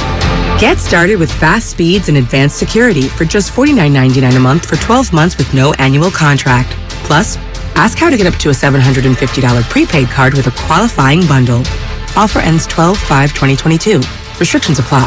New Comcast Business 50 megabits per second internet and Security Edge customers only. EcoBill and autopay required. Equipment, taxes, and fees extra and subject to change. Most reliable based on Root Metrics US report. Results vary, not an endorsement. Everything, our farm, our stand, our pop-up shop, it really all started when we discovered the benefits of local, raw honey for our family. And then we decided to turn it into a business. We were looking for something to help us get up and running. So we got the Chase Business Complete Banking Account. It's more than a bank account. It comes with Quick Accept, which lets us take card payments anytime, anywhere in the U.S. using the Chase mobile app. Plus, we get same-day deposits at no extra cost. For us, it's more than honey. It's about sharing a little sweetness with the world. Get the Chase Business Complete Banking Account with the essentials you need to help get your business going. Learn more at chase.com/business-complete-banking. Chase for business. Make more of what's yours. Quick Accept is not available in U.S. territories. Enrollment required. Usage subject to approval. Same-day deposits available for payments before 8 p.m. Eastern Time, Sunday to Friday. Fees and rates apply for checking and processing. Limitations and restrictions apply. Participants compensated. Merchant services provided by Payment Tech LLC and WePay Inc. Subsidiaries of J.P. Morgan Chase Bank and a member FDIC. If you owe back taxes to the IRS, have unfiled returns, or are worried about an audit, the IRS is hiring 87,000 new agents to address these very issues. That means if you need to get your tax problems resolved, now is the time to get started. I'm tax attorney Robert Goldstein, and my firm specializes in helping individuals and small businesses resolve their tax problems. We work to stop IRS and state seizures. We may be able to settle your tax debt for pennies on the dollar with an offer in compromise. We prepare your past due returns, even if you have no records, and represent you before the IRS and state in an audit. At the law offices of Robert Goldstein, the consultation is always free, and we have offices located throughout the Bay Area.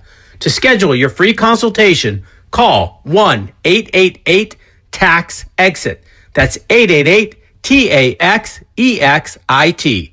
888-TAX-EXIT. and make us your last stop. Hi, this is Stephanie from Safeway with great news. You can earn Safeway rewards with each purchase you make. Then use your rewards for discounts on groceries or up to 20 cents off per gallon in gas rewards at participating Chevron or Texaco stations and up to $1 off per gallon at participating Safeway fuel stations. Not a member? Register for an account with your phone number at checkout and start earning rewards today. Restrictions and exclusions apply. Learn more at Safeway.com/for-you. This is Stephanie from Safeway, and we'll see you soon. The new Google Pixel 7 Pro is super, especially when it's on Verizon, the network America relies on. It's supercharged, super powered, and a super... deal. You know it. Now, switch to Verizon and get the Google Pixel 7 Pro on us with select trade-ins and select 5G unlimited plans. That really is super. Yep, there's never been a better time to switch to Verizon. $899.99 device payment purchase with new smartphone line on select 5G unlimited plans required. $200 Verizon e-gift card with ported. Less $700 trade-in/promo credit applied over 36 months. 0% APR. Trade-in conditions and additional terms apply. The new Google Pixel 7 Pro is super, especially when it's on Verizon, the network America relies on. It's supercharged, super powered, and a super... deal. You know it. Now, switch to Verizon and get the Google Pixel 7 Pro on us with select trade-ins and select 5G unlimited plans. That really is super. Yep, there's never been a better time to switch to Verizon. $899.99 device payment purchase with new smartphone line on select 5G unlimited plans required. $200 Verizon e-gift card with ported. Less $700 trade-in/promo credit applied over 36 months. 0% APR. Trade-in conditions and additional terms apply. You can't get much for $5 these days. Unless you go to Wendy's for a $5 Biggie Bag. Get your choice of double stack, junior bacon cheeseburger, or crispy chicken BLT. Plus 4-piece nugs, fries, and a drink. All for just $5. You got that bag. You got that Biggie Bag. You got that bag. That was smooth, wasn't it? That's how you're gonna feel when you get that Biggie Bag at Wendy's. U.S. price and participation may vary. Includes 4-piece nuggets, small soft drink, and small fry. Prices may be higher in Alaska and Hawaii. Charging a cell phone can be like getting a booster shot. A booster is given to enhance or restore protection after a primary series vaccination, which wanes over time. Schedule an appointment when you are eligible. Sponsored by Pfizer and BioNTech. Here's what happened today on The Game. Presented by the County of Santa Clara. The Morning Roast from 6 to 9. They don't score touchdowns. That's my biggest problem right now with this team. Willard and Dibbs from 9 to noon. Undisciplined. That throw by Jimmy G was not just a pick. It was an undisciplined play. Steiny and Guru from noon to 3. They only ran 19 times. They passed 46. They were up 10-0. Man, I don't know why you don't run the ball. Only one man can answer that question. And Damon and Ratto from 3 to 6. How do you not have a no-huddle offense? I don't understand that. How? Do you think Andy Reid would ever go into a game without a no-huddle offense? The best of the game. Presented by the County of Santa Clara. Book a COVID-19 booster shot now at sccfreevax.org or call 211.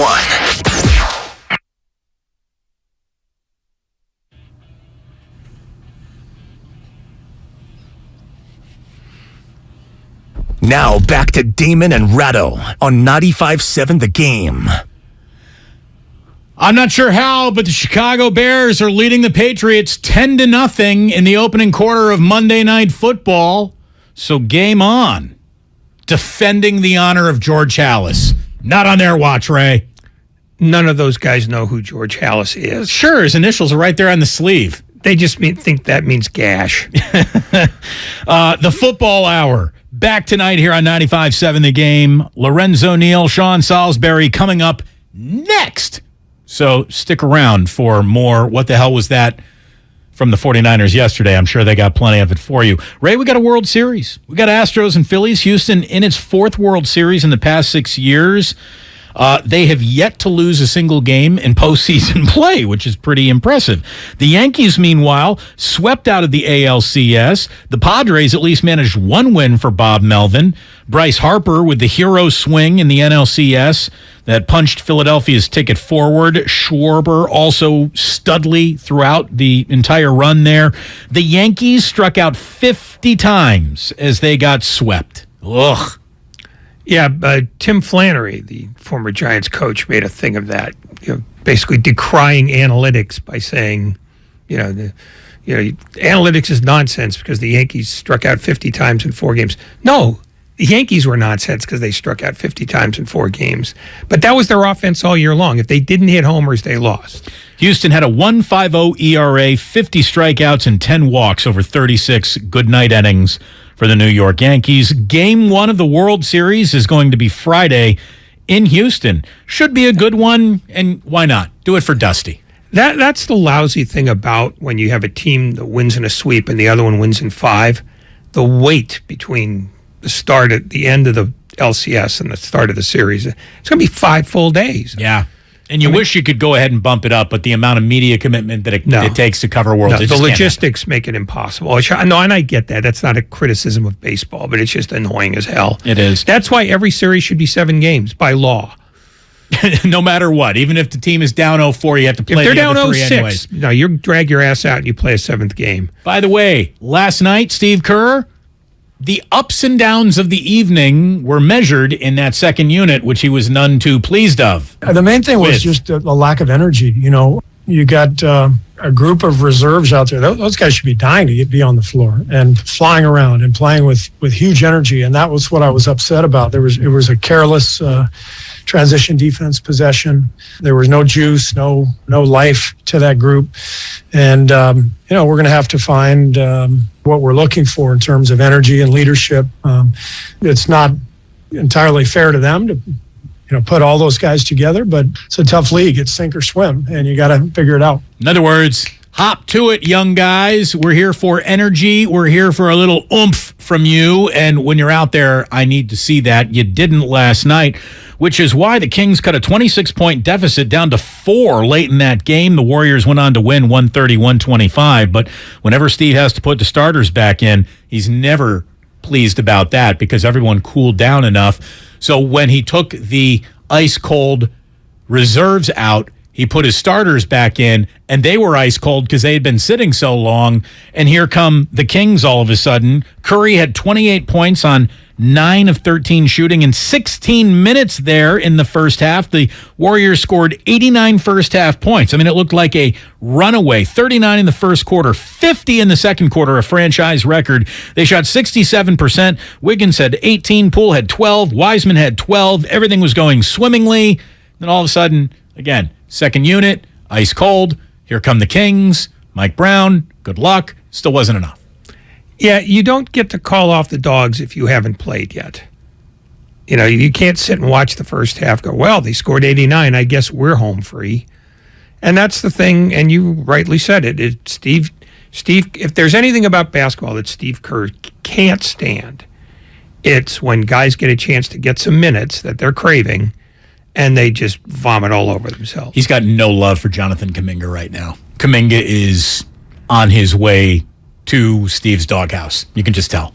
If Weissman was in his doghouse 2 years ago, yeah, Kuminga's there because and even allowing for the fact that he's young, and Kerr does allow for that. Even if you don't play well, you got to play hard. And I think pick and choose. Yeah, and I think Kuminga just sort of goes in fits and starts right now, and he sort of, we're up by 25. I don't think I have to make that rotation just crisply enough. No, that's how you end up getting the ride the Highway 1 Express. By the way, if you were in Las Vegas and you were looking to make a futures bet, banging the under on the Utah Jazz seemed like a pretty good play. They are in full, no doubt about it, not even interested in winning tank mode. And having said that, the Utah Jazz are 3-0. And I don't know if it is either more peak Jazz or peak Danny Ainge to win when you're supposed to be tanking. They have 79 more opportunities. Trust me, they'll be there at the end. It's amazing, though, that they're 3-0 to start the year. It really is. Here's a little something that I saw after another unwatchable Lakers performance. Russell Westbrook, he was going to be hard to trade just based on the money attached to him, no matter what. Trading Russell Westbrook was going to be tough. Now, Ray, I think it borders on impossible. He is shooting 30% from the floor and 11% from downtown after last night's results. Well, and the 18-footer he takes, 8 seconds into the shot clock with them up a basket. It just, you saw LeBron James's reaction. I mean, it was almost as animated as when J.R. Smith handed the ball to the Warriors in that playoff game. He was just stupefied. I think this is a team that literally is about to, one, they're gonna bench Westbrook, and that's going to create its own sort of weird, bad dynamic. And they might just tell him to stay home. I mean, let's be honest, just stay home, dude. Yeah, that's going to be tough because remember who brought him in? That was LeBron James. And I think that would be like a bridge too far even for him. Do you think LeBron needs to be told this ain't working out? You don't think he knows that? No, I think he knows it doesn't work, but he's the one that's going to get blamed for the Westbrook thing because he's the one who insisted they go out and get him. Well, he gets blamed for all of it anyways. Sure, but he doesn't like it when it's attached to him based on fact and not just regular old hate. Right, not just some Skip Bayless anger. Yeah, no, the fingerprints here are clear. Well, that was clearly not the Monday show we wanted to do, but it's the Monday show we needed to do. And hopefully it worked well for all of you. Peter King, thanks so much to him for stopping on by. Remember, Sean Salisbury and Lorenzo Neal coming up next with the Football Hour. Outside, great. One more thing to let you know about. Dante DiVincenzo is going to be shut down this week. A little bit of a hammy issue, so they're just going to give him a little time to nurse that bad boy, which might mean a little more run for the young kids. We know that they need it. So should be an interesting week for the Warriors. We got, obviously, a week of what the hell was that going on here with the San Francisco 49ers, and by the time we get to the end of the week, we're going to get underway with the World Series. So sounds pretty good to me. Hopefully it does to you, because that's how it's going to happen, whether you want it to or not. For Ray, I'm Damon. Great job, Lucas and Grandy. Thank you so very much. Please do remember, as you get ready for the Football Hour again coming up next, that sports don't build character. They reveal it. And like that.